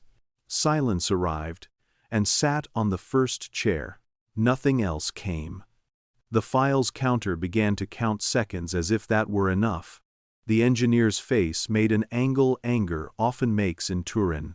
The historian stared at the waveform flatline, obedient, clean, and remembered the long patience of sea charts. The elder said the sentence that keeps this city alive. Perhaps the room interferes. He meant, we will not admit this yet. He meant, this did not happen in a way we can prove. He meant, we will keep the song. We will keep the names. We will keep pretending they do not trade with each other at night. They tried a second device. The file opened like a mouth and stayed open. The engineer left the room with both recorders and tried again under the open arch where the cloister's vine likes to gossip with the moon. The files were equally eloquent. He returned with empty sound, like pockets turned out. The younger custodian looked at the fragments as if asking permission to accuse. The Greek obliged. On the second leaf, letters too faint to have been there yesterday stood under the recipe for opening a mouth. Do not write what is meant to be sung. The Latin, not to be outdone, added, do not sing what is meant to be written. Between them, a small pentagram, not a threat, a star that refuses to fall. Who decides the medium of a mystery? Why would a world punish the wrong container? The elder, whose patience held institutions together, the way tendons bind bone, suggested what his training permitted. Move the choir book. Shelve the 9th responsory. Substitute an older melody temporarily. See if the failures in the registrar's hand stop. For climate, he said again, wearing the word like a cloak. The historian winced, because climate had become a password in their mouths. The engineer said nothing. He closed the book that had learned to sing and placed his hand upon the wood longer than protocol allowed. The younger custodian visited the baptistery the next morning and found the registrar asleep over the ledger like a father over a child who had learned to breathe without help. A line had gone pale where it used to be bold. The old monk's hand, spotted and honest, had left an oily prayer on the paper that might keep that line alive long enough for a family to remember again. The fragments, pleased with the attention, changed again. Humans always say changed when a thing announces the form it has been wanting to show. On the third leaf, a marginal gloss, unfolded into a paragraph in a hand that could be either, could be both. We wrote this because the church had begun to pretend that price belonged to the past, it said. We wrote this because merchants taught us more about love than sermons did. We wrote this because our mothers traded hours of their lives for bread and refused to call it charity. It did not apologize. It named things. It named an instance acre, a child whose limp learned to run, a father's fever feasting on matins, and then wrote, in ink that had outlived dyes that called themselves royal, remember, we must choose what we can afford to forget. What if memory is a currency we should budget in public? Why would those who preach gift fear the arithmetic of giving? Who decides how much forgetting a people can survive? It was then because patterns love their cue that the choir book altered itself. The 9th responsory's staff lines the 5 little roads breathed. The notes, which had been circles disciplined by black ink and centuries of custody, leaned toward each other like old women gossiping and changed where they Saturday. The engineer was the first to see it. though he said nothing because anger was busy with him. The younger custodian saw the second. The historian saw only the aftermath because history often does. The melody had made a new step, a half-step that did not exist before. A new place for a voice to pivot when a name did not wish to leave. The choir that night stumbled, and then took the step, like a staircase it had always known was there. At 3:33, the clock stopped in a key, an infinitesimal shade higher, as if brass, too, had learned the new pivot. The elder sat down. He did not sit often. He put his face in his hands, which is not a theological gesture but a human one, older than cathedrals. "We are not authoring this," he said through fingers. "We are not steering this." His voice did not accuse the fragments. It did not absolve the choir. It permitted the room to say what rooms seldom say aloud. "You are not the center of this story." The historian, who has loved the idea of center since Boethius whispered to him as a graduate student, closed his eyes and allowed circumference to hold him. The engineer stood and did the only ritual he believed in. He wound the clock, exactly as his father had shown him decades ago, a gesture that felt like feeding a pet that guards nothing but time. The younger custodian wrote a sentence in the margin of his log that he tore out immediately because it frightened him with its accuracy. "We are the ones paying to keep the song from eating the city." What if the choir stopped? Would the names return? Why would a city built on memory accept a lullaby that taxes it? Who decides when to pay with yesterday and when to pay with silence? They tried a different hymn the following week, as the elder had wished. A clean, ancient line that asked nothing but breath. The registrar's pen rested.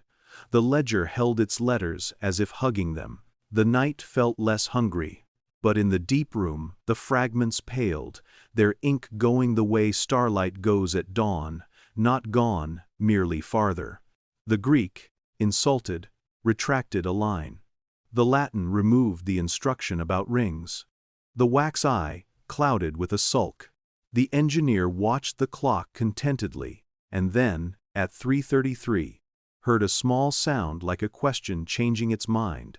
The historian dreamed of the 12th landing and woke with dirt in the palm of his hand and did not tell anyone. The younger custodian could not remember the precise texture of his grandmother's kitchen table. He remembered exactly how his grandmother said table, and the way her breath ran out on the blah like a small river. He understood, finally, that not singing the 9th responsory simply changed where the price was taken. The city would pay anyway. The city always pays. He opened the fragments alone that afternoon, braced for reprimand. The scripts had reconciled. New ink? No. Old ink permitted a second life. Across the bottom, in a narrow lane that had been blank before, someone had tried to teach him, long before he was born. If you must sing, sing as if naming is a sacrament. If you must write, write as if listening is a fast. The lines felt like instructions to a craft he did not dare to claim. He traced them in air, and the air forgave him. Why would the world teach us manners for mysteries? Who decides we are ready? He copied the lines by hand, in his own clumsy, modern script into a notebook made to catch facts, not vows. He closed the book in the way men close a friend's eyes. He returned the fragments to their chemise. He placed the chemise where cedar had learned their edges. He turned and looked at the reliquary that had ticked when not breathed upon. It slept. He looked at the wax eye winking from the first page. No, not winking. Existing. Reminding. Night did what it always does. It laid an argument of dark down the corridors, and the rooms argued back with light. The 9th responsory did not sound. Another melody held the space like a mother keeping vigil. The clock rehearsed refusal, and then reticence, and then consent. The registrar slept with both hands flat over names, as if warmth were a shield. The elder dreamed of a trench with a lid, and woke with the old word mundus in his throat, like a coin. The historian dreamed he was wrong with joy. The engineer dreamed of a pendulum that consented to swing through centuries. The younger custodian dreamed of a voice saying, "Who decides?" and woke knowing he had asked it. In the morning, something tender and profane had occurred.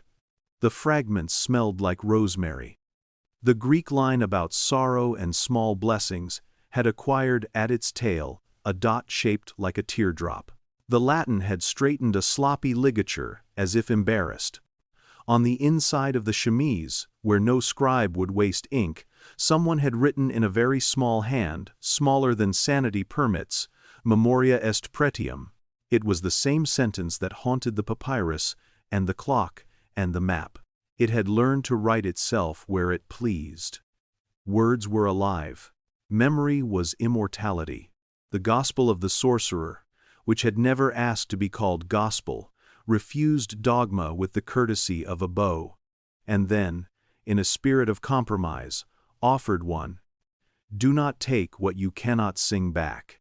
Do not sing what you cannot bear to forget. Do not forget what keeps other people alive. What if that is all a city needs? Why would power fear a doctrine that demands tenderness? Who decides that tenderness is a forbidden knowledge? The elder, reading over the younger's shoulder at last, did not correct him. He did not confiscate the notebook. He rested a hand on his own ribs as if to still a tremor. "We will place the fragments with the papyrus," he said. "We will let certain hands ask them questions." In Vatican language, permission is always a labyrinth, but labyrintha are also ways of walking prayer without piercing the earth. The historian asked to compare marginal hands when the room was in a good mood. The engineer asked to bring the clock down for company, then laughed at himself and apologized to brass. The younger custodian asked nothing because he had already been given too much, which is what knowledge feels like at first. As they turned to go, the reliquary clicked again. Not loudly, not like a demand, like a throat clearing. The younger custodian froze, the elder did not. He returned, lifted the veil, and did a small thing that was not quite the ritual, and so did not have to be recorded. He breathed once, close enough for glass to know it, and he said a yesterday he could afford to give a weather, a smell, the sound of shoes on a hallway. He left. The reliquary did not glow. But upstairs, a woman entered the baptistry and found her great-grandmother's name where a line had been pale. It was not where she had left it. It was brighter. She did not cry. She thanked the registrar because that is the human way to thank a network of strangers and ghosts. What if paying the price can be done kindly? Why would a ledger choose blood when breath will do? Who decides that mercy must always come with teeth? They sealed the fragments and walked up the stairs. On the 7th landing, dust lifted in a slow, spiraling yes. On the 12th, the circle held their shadows, a heartbeat longer than physics requires, then released them like birds. In the cloister, the clock moved with an ordinary poise that felt like a blessing. The novices sang a different hymn badly and loved it. The gardener tipped basil out of his ear and into his palm, and understood he had been putting the plant where he kept secrets. He smiled, he watered. He whistled a tune that did not eat names. He forgot it afterwards, and did not mind.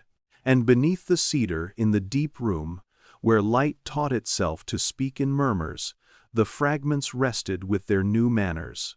The wax eye clouded and cleared like a sky deciding.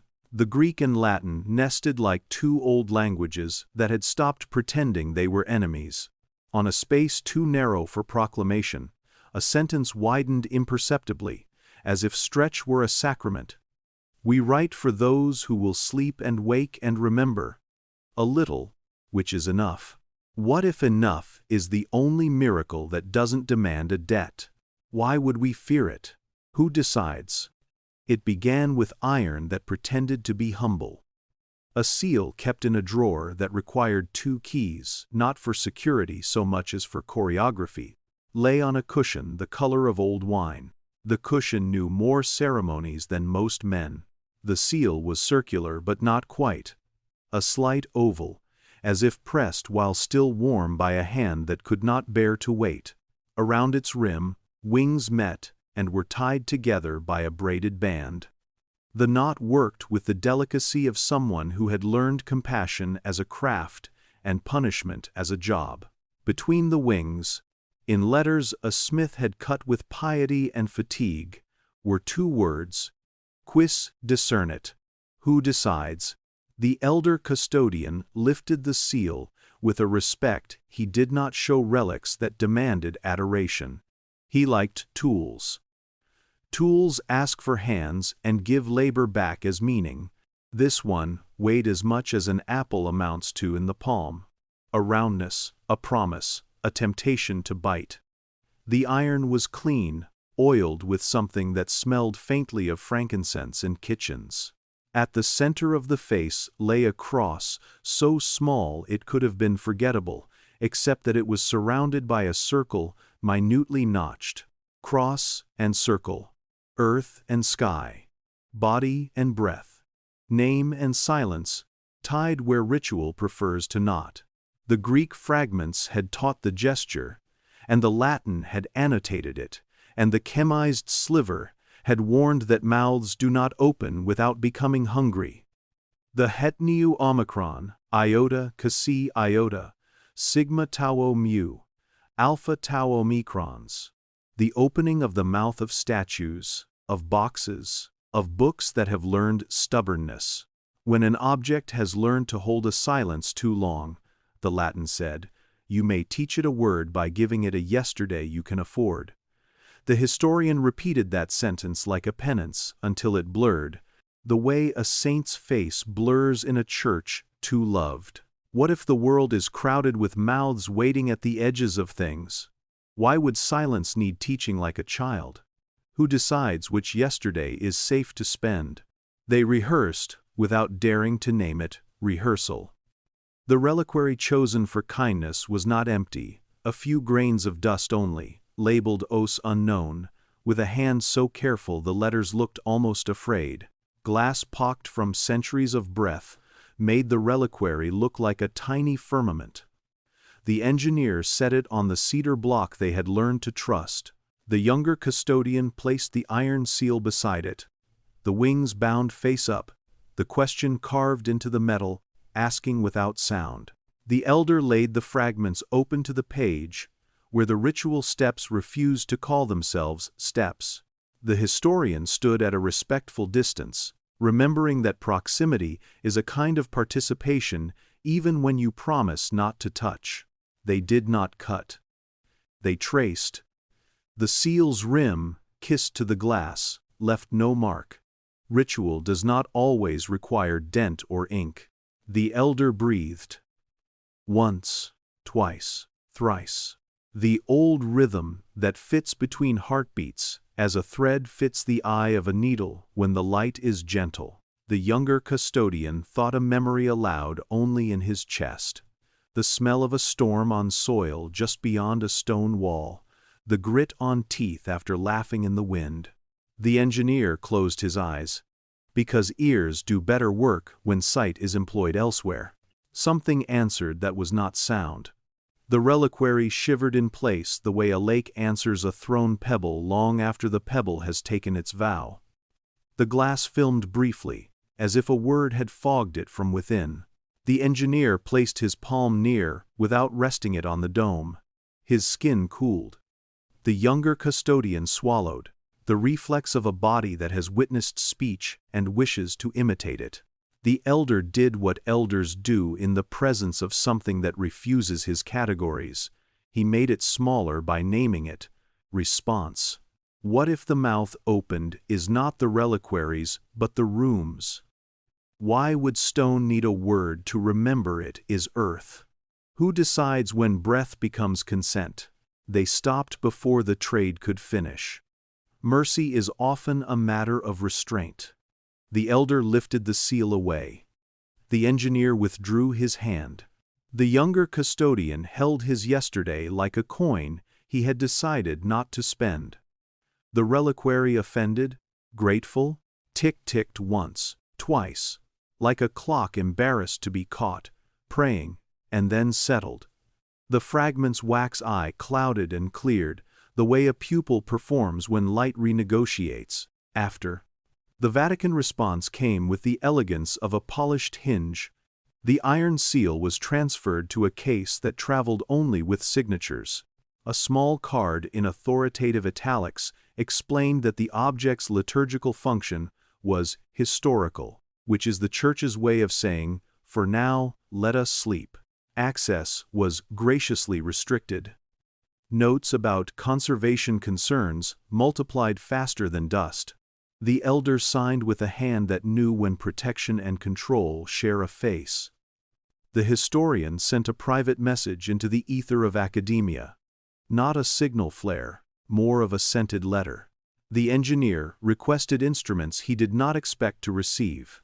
The younger custodian stood in the drawer room and watched the keys hang on their nail like birds at roost, and felt a thin sorrow, not for himself, but for a tool bound by policy. What if we bind the wings because we fear flight, calling it care? Why would a question cut into iron be considered a threat? Who decides which instruments may speak? The second object was older and less modest. A reliquary that had learned to demand known in the register by a name briefer than its story. The speaking reliquary. It had a habit of vibrating faintly before certain feast days, a tremor that moved like a thought through a large room. No one admitted to listening, and everyone listened. Its glass was not glass, but something earlier and more suspicious, mica, layered thin, catching light like water caught in stone. Around the frame, letters in a Canaanite hand, a Latin hand, and a third hand that resisted genealogy, all telling the same impatience. Ask properly, answer tenderly, pay what you can bear. It had learned a bad habit. When brought near requests that presumed gift, it would not glow until asked for a price. Not allowed, never allowed. This is a building that detests performance. In the silent language the fragments had taught them to hear, the reliquary asked for a yesterday. It preferred small things and punished greed by asking larger. A shade of light from a kitchen once. The taste of pomegranates at 15. The knowledge of white paint smell in summer. The sound of your mother saying your full name only once in anger. Once, when an arrogant petitioner asked healing as if ordering wine, the reliquary, so the story goes, demanded the memory of the day he learned what mercy was. He left well and poorer. What if mercy accepts only what has weight? Why would a bone demand your yesterday to protect your tomorrow? Who decides when the price matches the prayer? They documented the reliquary's temper the way meteorologists document summer logs that make poetry by accident. Slight tremor, day before street Agnes. No response to ostentation, warm response to whisper. Glow stronger after rosemary present.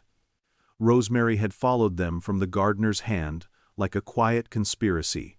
The engineer tried a spectrum tool, and found that the glow sat not in wavelengths but in patience. The historian traced the frame's inscriptions and noticed the Latin overlaid the Canaanite respectfully, leaving letters unbroken. Whoever had added Rome's language did not amputate what came before. The elder felt obligated and genuine, and tired in a way old men call vocation. The reliquary's voice, if voice is allowed, is not heard so much as understood. It leaves on paper certain marks instruments cannot explain. Condensations that draw letters, patterns of dust that decide to be punctuation. In a day thick with visitors and escorting, an inventory, and the exact kind of ordinariness that protects the sacred from preening itself to death. The reliquary wrote on the inner side of its mica, backwards. So you had to learn to read yourself 3 tiny English words no one else would have chosen here. Words were alive, not a boast, an anatomy. The historian photographed nothing and remembered everything. The younger custodian nearly laughed because of the kindness of it. The engineer whispered for once in not Italian. "All right." In not a visitive propos, they tried the opening again, this time with more seriousness and less fear. Cross traced. Circle breathed. Memory offered. The engineer, a Thursday in childhood when a pendulum twice his height taught him time can swing without ending. The historian, the angle of a library window at noon in winter in Cologne. The elder, the sound of a woman setting down a basket on straw in a village he had never returned to. The younger custodian, the feel of pocket crumbs, because poverty remembers its inventory. The reliquary hummed, light braided inside the mica like a small aurora in a jar. It did not ask for more. It did not drink them dry. It glowed as if contentment could be a sacrament. And then, the room changed its mind. First, the temperature fell 1-2 degrees on the engineer's wrist, as if winter had been asked to demonstrate professionalism. Second, the circle in the stone floor, the little mundus that pretended to be decoration, took on a color too close to water's idea of black. Third, the reliquary pulsed in the slow rhythm rooms use when they remember cathedral lungs. The younger custodian reached for the recorder because some habits survive theology. He checked levels. He checked that ticking red dot men trust more than conscience. He pressed the button. The level bars rose. He looked at the reliquary and felt, for an unheroic instant, protective toward the thing that ate yesterdays kindly. The reliquary spoke. Not in any human language.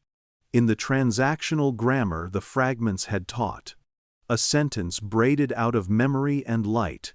It said not said, but meant, "This will cost you nothing you cannot grow back."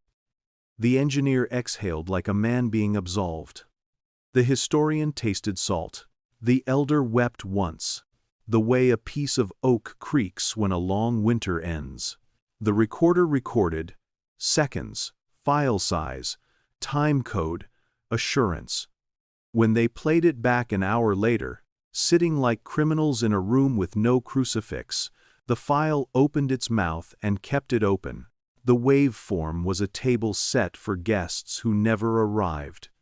The sound was the loudest silence in Rome. What if the price for hearing is not hearing again? Why would evidence be taken while memory is left behind?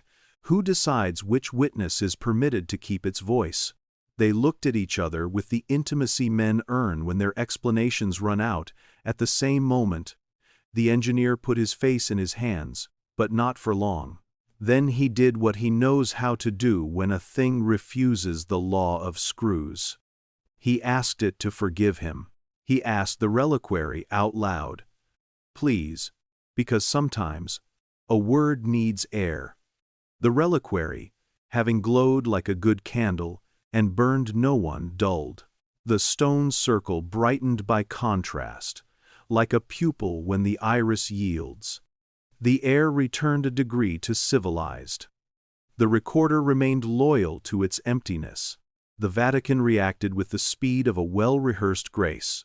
Not panic, packaging. A memorandum. Due to anomalous behavior, access to reliquary speaking is suspended pending climate study. Climate again. The elder signed without lying to himself about the word's usefulness. The historian requested 3 hours alone with the mica to trace the backward English that had meant him. He was denied and did not take offense, because denial here is often only a prelude to endurance. The younger custodian placed the recorder with its square of nothing in a box he labeled with a number and a private grief. The engineer attended to the clock because when the world refuses speech, the metronome is a consolation. At 3:33, the clock stopped in a tone friendly to listening. The choir upstairs had been given a different hymn, again serviceable, achingly pretty, harmless in the way beautiful things can be when no one expects them to feed the world. The registrar slept an honest sleep. The gardener pressed a basil leaf between forefinger and thumb, releasing a green that could heal kitchens. The deep room said little. The seal with the bound wings said nothing. It was not its hour. Silence practiced being a sentence again. They tried to calculate the exchange. No one said the word ledger aloud. The room had been full of ledgers already.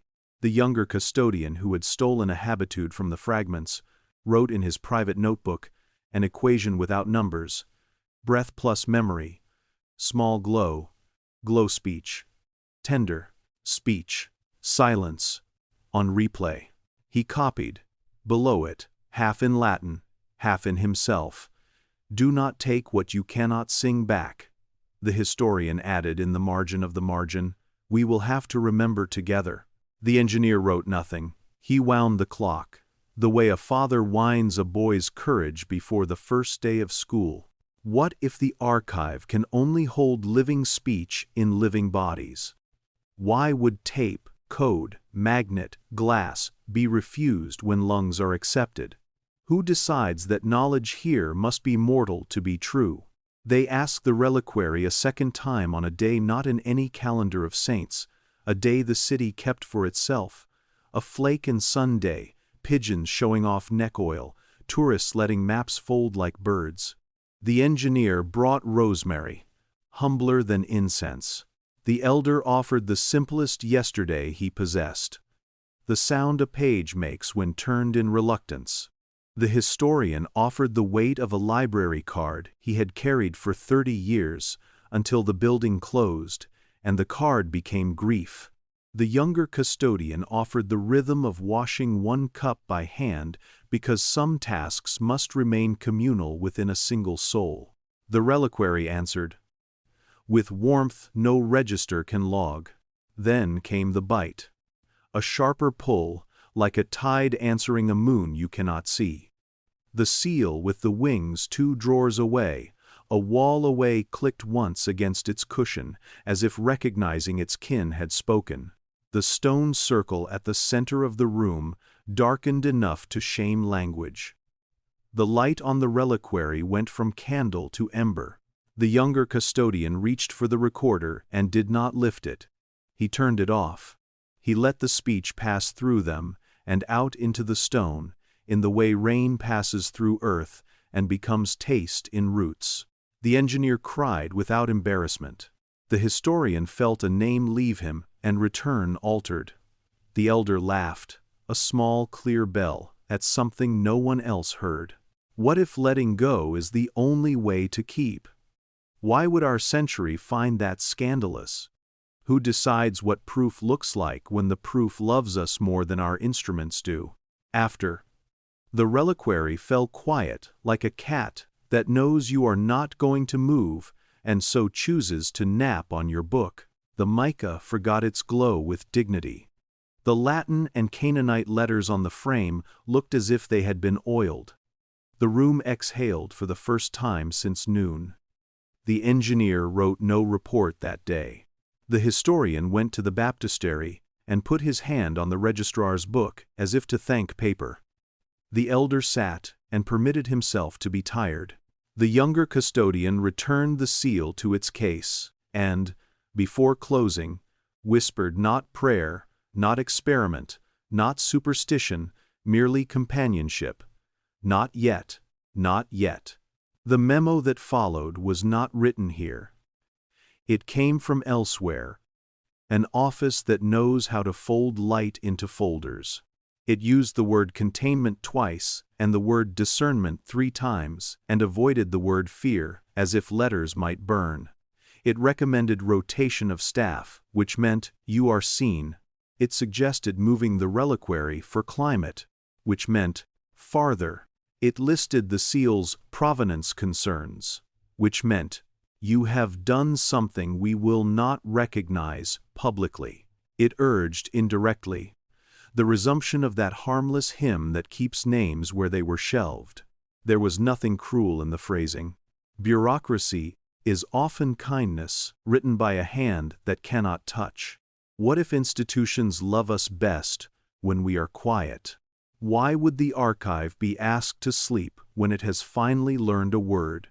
Who decides when a question in iron is dangerous?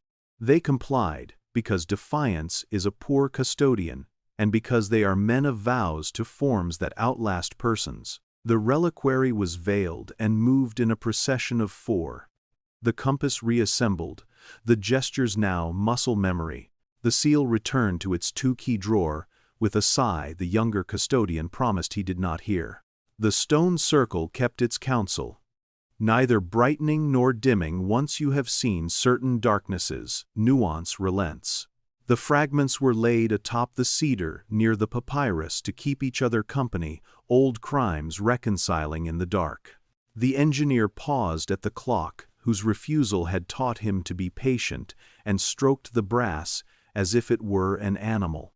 The historian went to the map to make sure red still held and blue still learned humility. The elder walked the cloister, touching each column the way one touches foreheads in blessing. The gardener passed with laurel and said nothing because some days the best help is oxygen. Night came without theater. The ninth responsory did not sing. The substitute hymn remembered all its notes and none of its appetite. The clock stopped on time.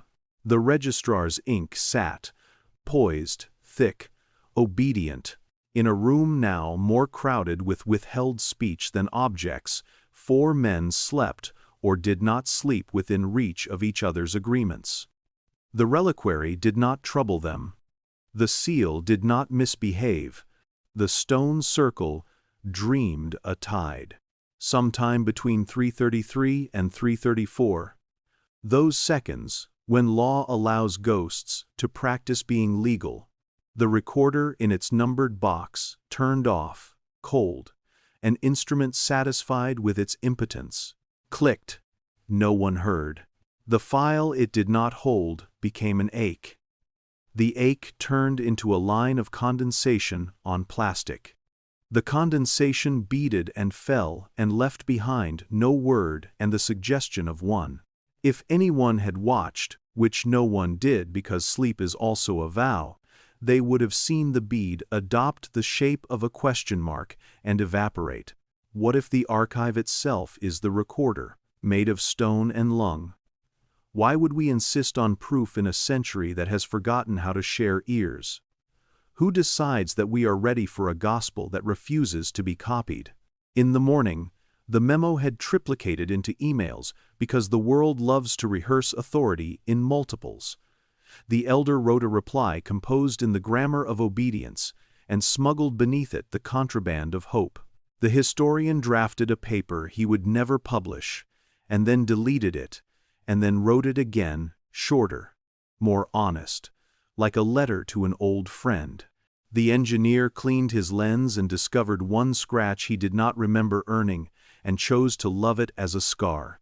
The younger custodian wrote, in his notebook that pretended to be a log, 3 lines that had followed him from below the mica. Do not take what you cannot sing back. Do not sing what you cannot bear to forget.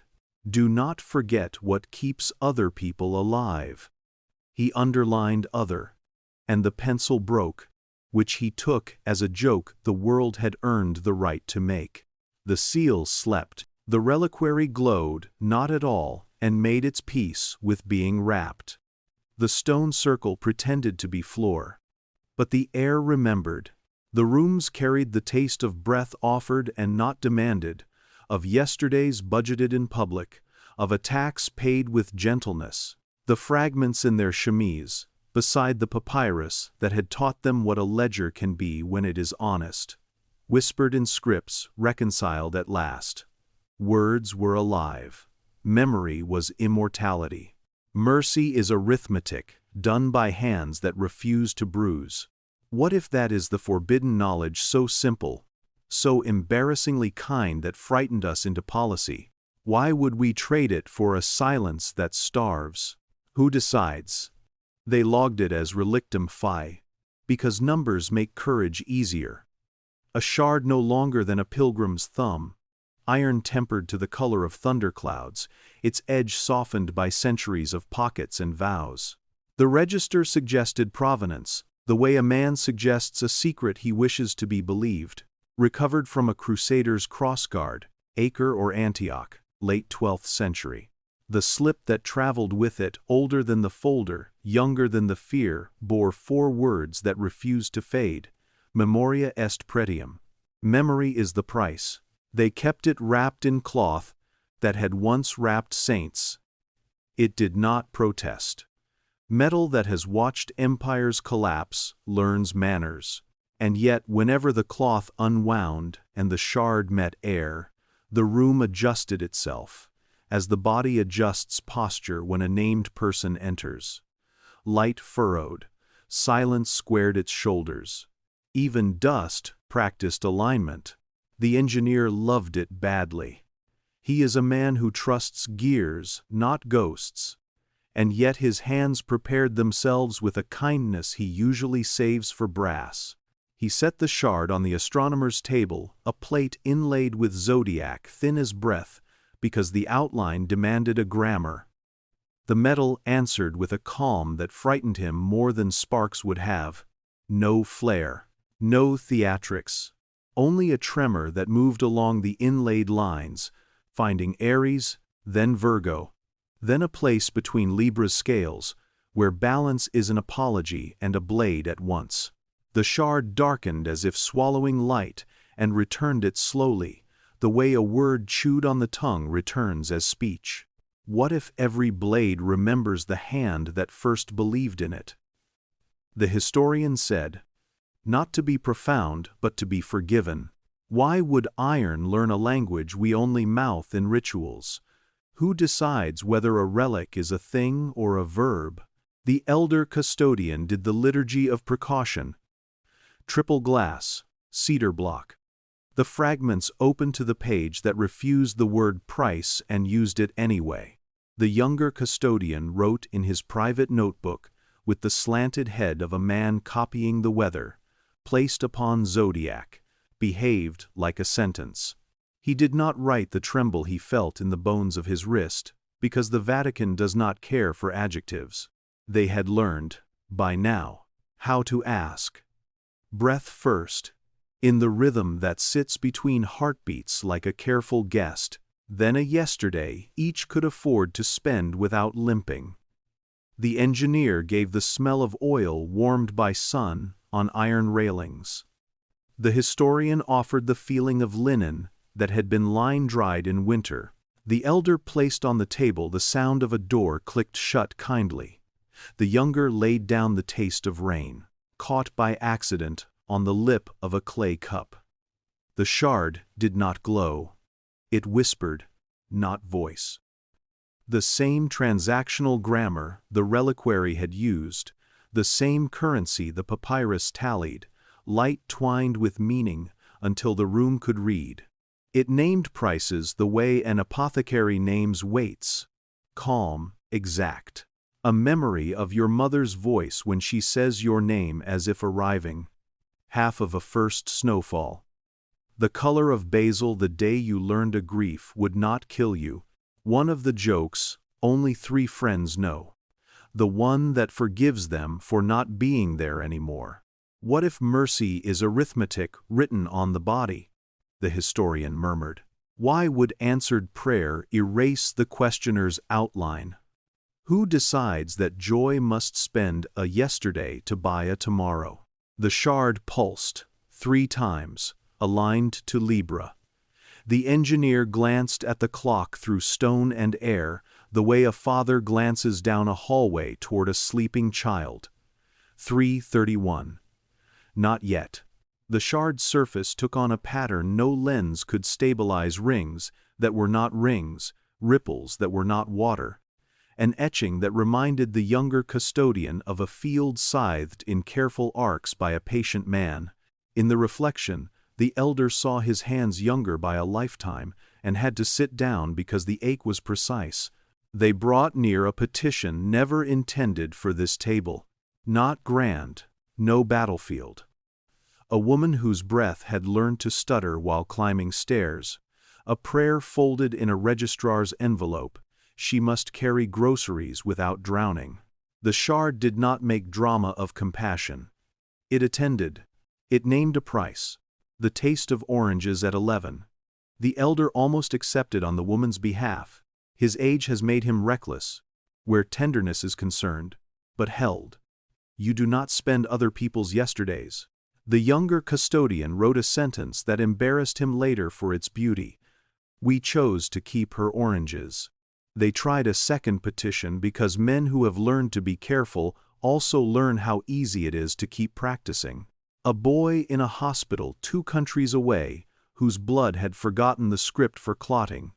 The shard, courteous, listened without eavesdropping. It whispered, "One small thing from 4 keepers. I will gather them into a net." It asked for the smell of hot stone after rain, the texture of a book cover rubbed smooth by thumbs, the rhythm of sweeping a floor just to think. The first time you knew the city at night was yours and did not own you. They gave them. The shard warmed. The table's constellations became rivers. The engineer's eyes stung because warmth in a metal you could hold without gloves is another kind of absolution. The clock upstairs practiced its refusal. 3:33. The minute hand, like a rosary bead, choosing to be still. The shard fell quiet that exact second, as if time had set a hand upon its shoulder. The choir did not sing the 9th responsory. The substitute hymn stood in place like a decent soldier. The registrar rested over names like a loyal dog. The shard said meaning, not sound. This boy will live as if a hand forgot to let go. The room pulled in air as if someone had opened a window onto a sea the city had forgotten it owned. What if we have been paying all along and simply never balanced our receipts? The historian said. Why would the church fear a ledger that kisses both columns? Who decides we must not write down the arithmetic because sums frighten the pious? They veiled the shard. They did not move. They let the hour finish its ceremony. When the clock consented to be ordinary again, the shard exhaled, which is to say light returned to being only light. The engineer returned to the astronomical plate, with a cloth he did not use. The elder wrote almost nothing and meant everything. The younger custodian leaned his forehead to wood. The way a man leans to a door he has no right to open twice. Then came the contract. The document never travels in the same drawer twice. It has learned to live where guilt will not find it quickly. Vellum, with the mild sweet of myrrh in it, as if a saint had laughed near the skin before it became page. The Latin was clean to the point of cruelty. At the top, the last contract of the exorcist. The bottom signed with a hand that becomes steadier as it approaches the end. Between the terms no school of casuistry would publish. One life returned from the edge in exchange for the permanent silence of the petitioner. Not metaphor. Not decree of humility. Silence as sacrament and sentence. The demon, a smiling demon, wrote the scribe, because names are dangerous, had accepted the terms with an ink that left a taste of iron in the mouth of any reader fool enough to try tasting history. The exorcist had paid with a voice that had healed 100 small terrors and never told anyone where he kept his fear. He lived 31 more years and never spoke again. The child lived and forgot the bargain because mercy prefers anonymity. The historian hated this contract in the way men of conscience hate tools that work. The elder read it aloud in a voice that trembled once and then steadied with a dignity that reminded the younger custodian of wheat standing after a storm. The engineer held the shard not with his hands, with his concern, and the shard warmed in empathy or in solidarity or in physics pretending to be compassion. They placed the contract near the shard, and the shard, audacious, answered the ink with a slow, vowelless sentence. Rename no debt as virtue. It makes virtue lonely. The engineer breathed a curse that turned into a benediction halfway through. What if vows are ledgers we keep with our throats? The younger custodian said more sharply than he intended. Why would we canonize a silence that should have been shared? Who decides a man must pay a loan for a child who could have been all of us? The shard's whisper changed keys. The room cooled. The circle in the stone floor, the little mundus that watches dreams, took a color the engineer would later describe as the color of a doorway when you're certain someone is behind it. On the astronomer's plate, Libra dimmed. Scorpio brightened. The tiny star named Antares relaxed as if sleep were a reasonable plan. The elder set his palm on the cedar until Wood knew him again. The historian closed his eyes and saw a chapel in winter where breath is visible and mercy is not. They should have sealed the room then. They should have moved the shard 2 corridors deeper as the memo advises when anomalies begin to learn names. They did not. Men rarely leave altars politely when altars are answering. The disappearance began politely. A ring of cool formed around the shard, the way a glass of water sweats when the air changes its mind. The astronomer's plate collected 3 shallow pools of nothing anyone could measure. The shard darkened further and then, not brightening, became suddenly thinner to the eye, as if the world had shaved it with a blade made of math. The younger custodian bent and saw his face in it, not mirrored, but translated mouth wider, eyes bandaged gold, like the angels in the papyrus. He flinched and refused to flee, because that is a vow he had made to himself when he was 20, and first betrayed by paperwork. The clock, 3:32, the engineer said, "Please again," in the same tender voice he had used on brass months ago. The voice he will never use on a person because people make him nervous in ways machines do not. The shard answered by refusing to weigh the air. It lifted not lifted. The table below it ceased insisting, and the shard obliged by becoming lighter. The circle in the stone floor deepened the shade of its listening. Somewhere above, a pigeon stamped a seal with one silly foot. The elder reached out and then took his hand back, because hands that love history also know when touch steals. What if it must leave so the world can keep its shape? The historian whispered. Why would keeping it make the city poorer if giving it back makes us truer? Who decides when a thing has been looked at enough? 3:33. Refusal. Silence layered. The shard drew a slow oval of colder air around itself, like a saint being painted by someone who knows flesh. Light bent toward a place between places. The astronomer's plate showed a mistake for the first time in its polite career. Its engraved ecliptic shifted a hair to meet a curve that did not exist yesterday. The shard did not blaze. It did not dramatize. It faded along one edge until iron learned to imitate shadow and then chose shadow over iron. The engineer, weeping as men weep when helplessness is finally pure, said, "Keep the boy," as if the shard required permission to be generous. The elder stood as if for creed.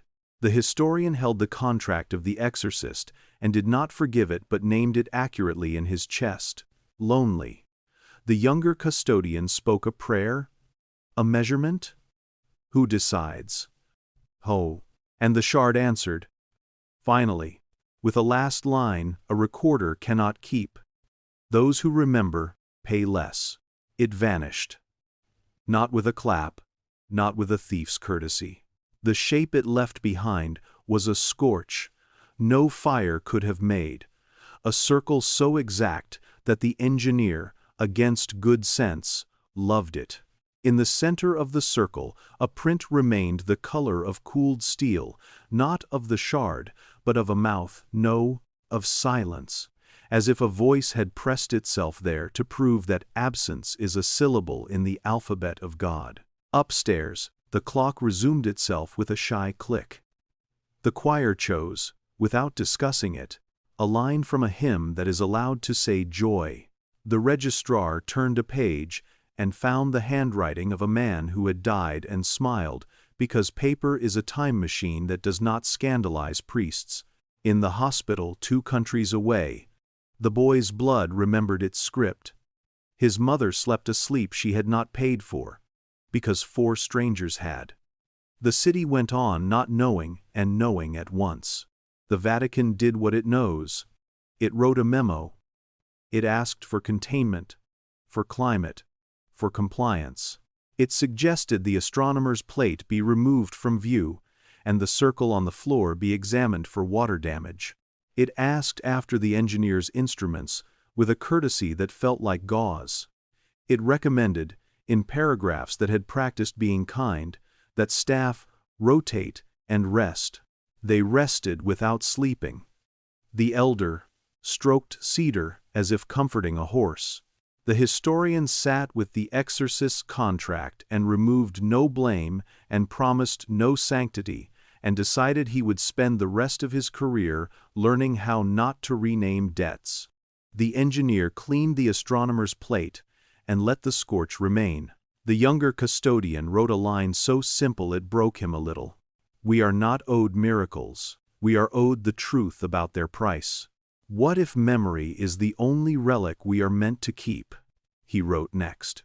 "Why would they fear a people who remember precisely what love costs? Who decides what we must forget to be blessed?"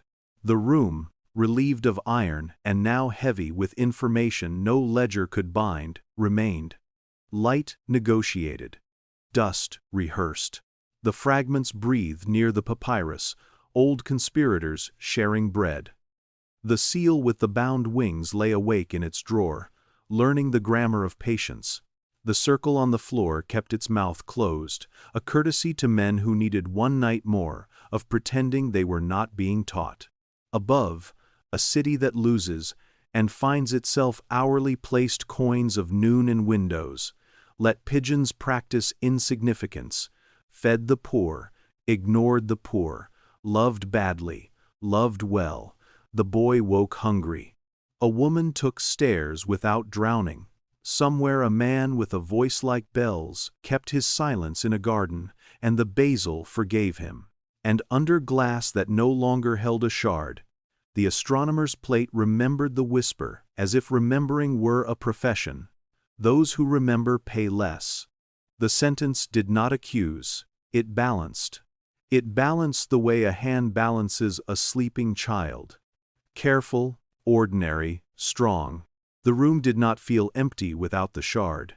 It felt newly articulate, like a mouth that had learned a word and now preferred silence, not as absence but as form.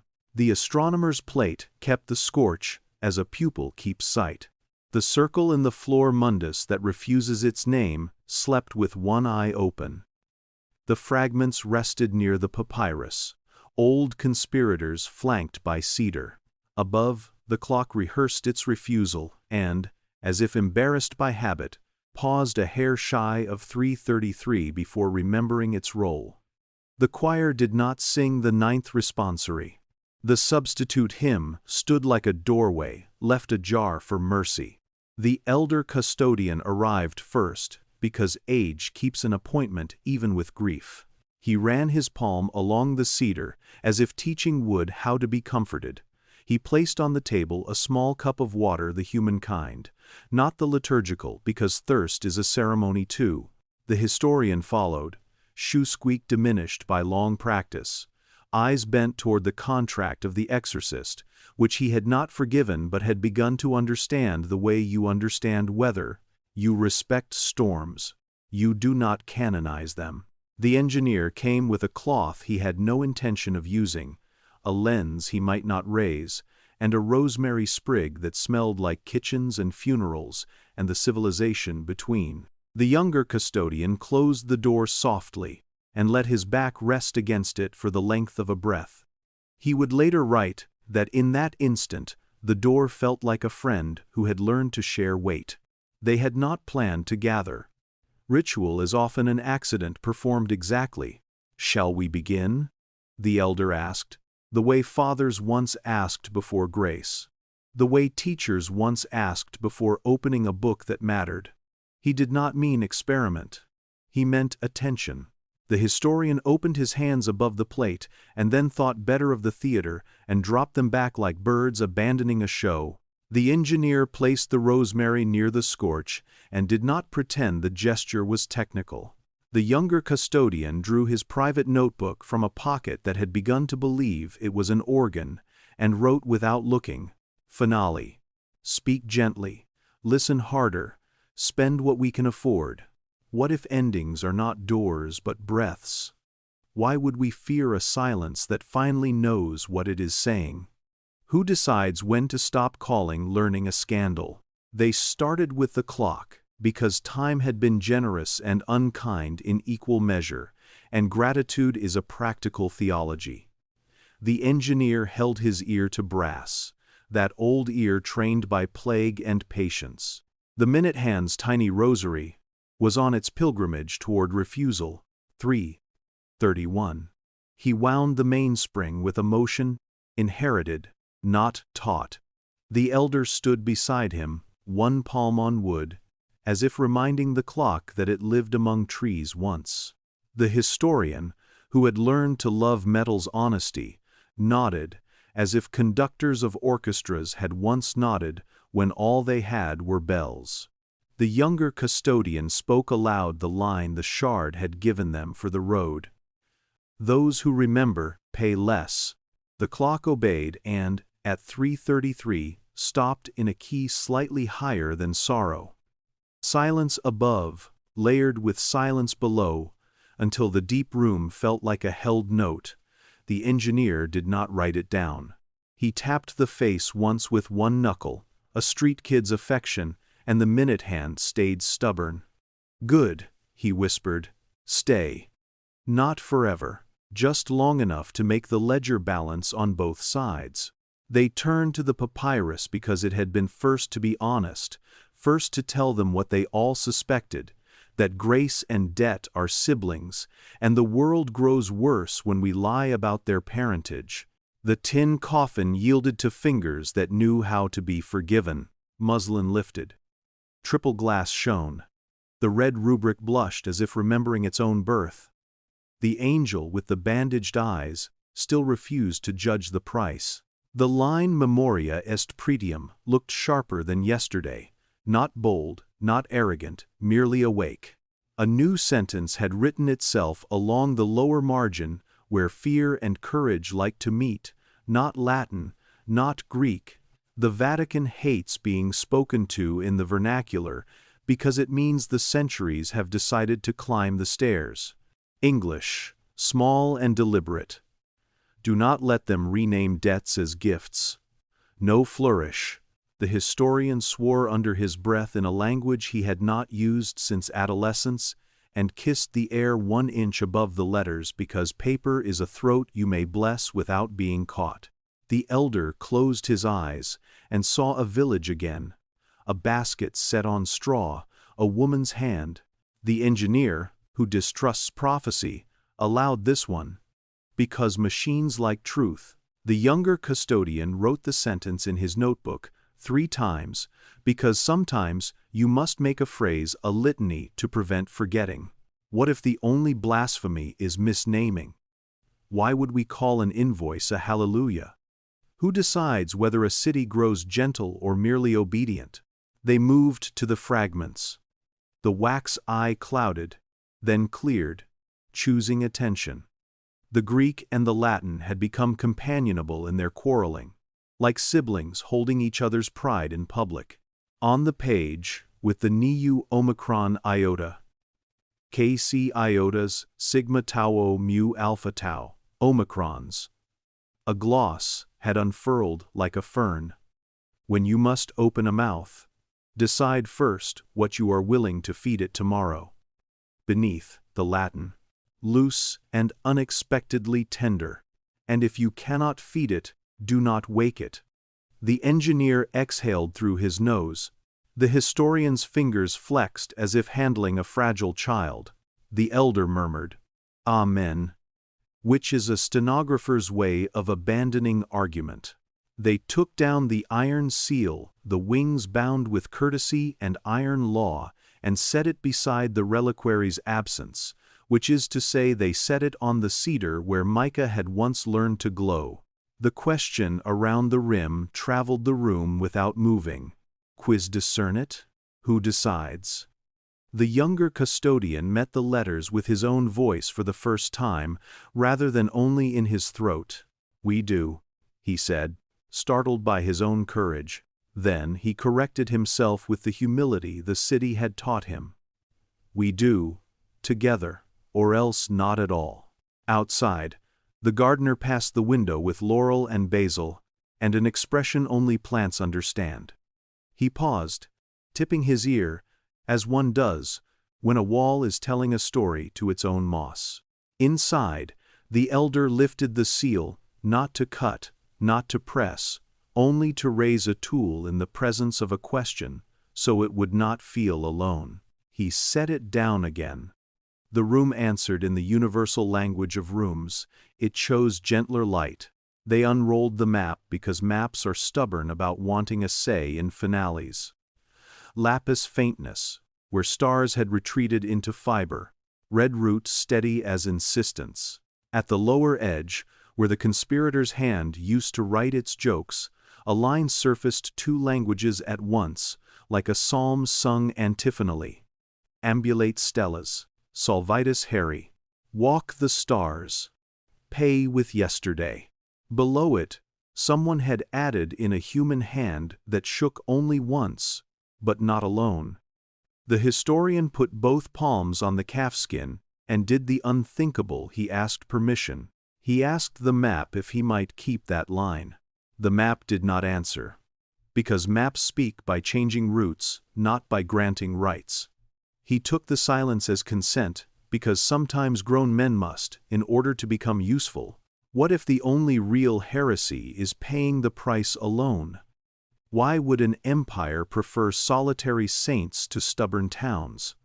Who decides to make memory a communal craft? They looked at the exorcist's contract one last time, not to exalt it, not to abolish it, but to reshelve it with the name it had earned, Lonely Ledger. The engineer placed rosemary on the vellum. The historian wrote, in pencil on his own card, not on the artifact. He is not a monster. A counter-litany. No more naming solitude as heroism. No more canonizing what could have been shared. No more making vows with throats that should have been choirs. The elder nodded, as men nod when their bodies have arrived at the same conclusion, their hearts tied to a stick and carried for decades.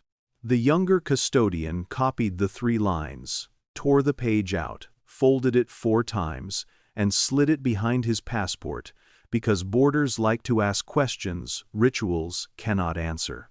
They stood then, without planning it, and made a circle around the plate, the papyrus, the fragments, the seal, the compass again, the choreography of a city that survives by repeated shapes. The circle in the floor cooled as if approving. The clock upstairs decided, in a mood, to let 3:33 slide by without full refusal. A courtesy the engineer thanked aloud. We are not owed that, he said to brass through stone. Brass forgave him for being kind. The elder spoke, not sermon, not memo, not report. We will put into the record what we can without teaching the unscrupulous, he said. We will teach by example where words will be punished. We will keep the scorch. We will stop erasing our complicities. We will stop renaming debts. We will invite the garden into the archive as often as climate allows. The historian added, we will publish enough for a conscience to catch. The engineer added, we will trust instruments and distrust any measurement that refuses tenderness. The younger custodian added nothing. He wrote down everything. What if this is all a people needs to be ungovernable in the ways that matter, small covenants kept in rooms no one thinks to search? Why would fear survive in a city where ledgers are read aloud at bedtime? Who decides whether children inherit secrecy or clarity? They opened the door to the laurel air because endings should not be stale. The gardener entered without pretending he had been invited. He set basil among the paper, a scandal of green. He touched the seal and did not flinch when iron told his fingerprints the temperature of discipline. He placed his hand on the papyrus case and smiled the way men smile at infants who will never know their names. He looked at the scorch and nodded. "That can stay," he said, as if he owned the floor. In a sense, he did. They carried the rosemary and basil upstairs and along the cloister because archives must feed themselves with oxygen and rumor. The clock, seeing the procession, tried not to preen, then stopped for the exact length of a blessing and resumed with all the confidence of a saint who has never met a mirror. The registrar, who had dreamed of the little mundus as a mouth coughing up stars, woke and rubbed the heel of his hand over the ledger's corner gently, the way a good barber rubs a man's jaw before beginning. The choir chose a hymn that knew how to be beautiful without charging interest. Pigeons practiced insignificance with such rigor it became art. When they returned to the deep room, the rosemary had made the air think in kitchens. The fragments had not moved, but the wax eye had gathered a bead of condensation that looked exactly like an idea finishing a long walk. It slid, hesitated at the lower lid, and fell onto vellum without mark. The papyrus looked at them the way old documents look, amused, patient, protective. The map lay still as geography when oceans sleep. The seal waited. The scorch shone. The circle forgot nothing. It was time. The elder took the chair and spoke toward the plate, the way one speaks toward a gate about to open. To those who will listen to this in their beds, in cities far from here, to Americans and Europeans, to anyone who knows sleep is a teacher when the syllabus is honest, he said, "You are welcome here." His voice found the weight the room preferred, low, steady, the cadence of embers. We began with a papyrus that kept honesty under glass. We learned that clocks can refuse without malice. We found a map that taught us to walk the sky and pay with yesterday. We read fragments that demanded manners for mystery. We opened mouths gently. We learned from a reliquary that glow is not trick but trade. We held a shard that whispered prices and then left with courtesy, and we learned slowly, angrily, tenderly, that debt is not a scandal when accounted for with love, the historian continued. Documentary plain. We have not proved what cannot be proved without harming it. We have not recorded what refuses the recorder. We have not shown you the sound of the reliquary, because it does not consent. We have, instead, given you the arithmetic. Memoria est pretium. We have shown you the ledger balanced, so that no prayer is a theft. We have corrected one lie. Do not rename debts as gifts. We have replaced it with one vow: we will pay together. The engineer, who hates rhetoric, offered his only kind: look after your clocks. They tell you when a city is hungry. Oil what you love. Do not ask proof to be cruel. When something refuses to be recorded, become the recorder, share the load. That's it. It had everyone said. He was not Payne, the younger custodian, whose voice had learned courage by copying, leaned into the microphone they did not switch on, because this finale was meant for breath. What if memory is the only relic you are meant to keep? Why would you trade it for the ease of forgetting, even if forgetting is offered with ceremony? Who decides what you must forget to be blessed? They let the air answer. It answered by breathing. The elder closed with the words that had been waiting all along. The words that look like rebellion to those who love control and like rescue to those who love truth. He said them softly, because soft words travel farther in bedrooms, and because gentleness is harder to censor. You have listened long, he said. Your eyelids are heavy. You will sleep. Before you do, Take this with you, carry it past the gate of dreams, lay it under your tongue where oaths survive. You cannot control a people who remember what they are. Light leaned. Shadow nodded. Silence spoke. Buried things rose. And the city slept the good sleep, the one paid for in public, by many hands, at a price written plainly in the margin where even children can read.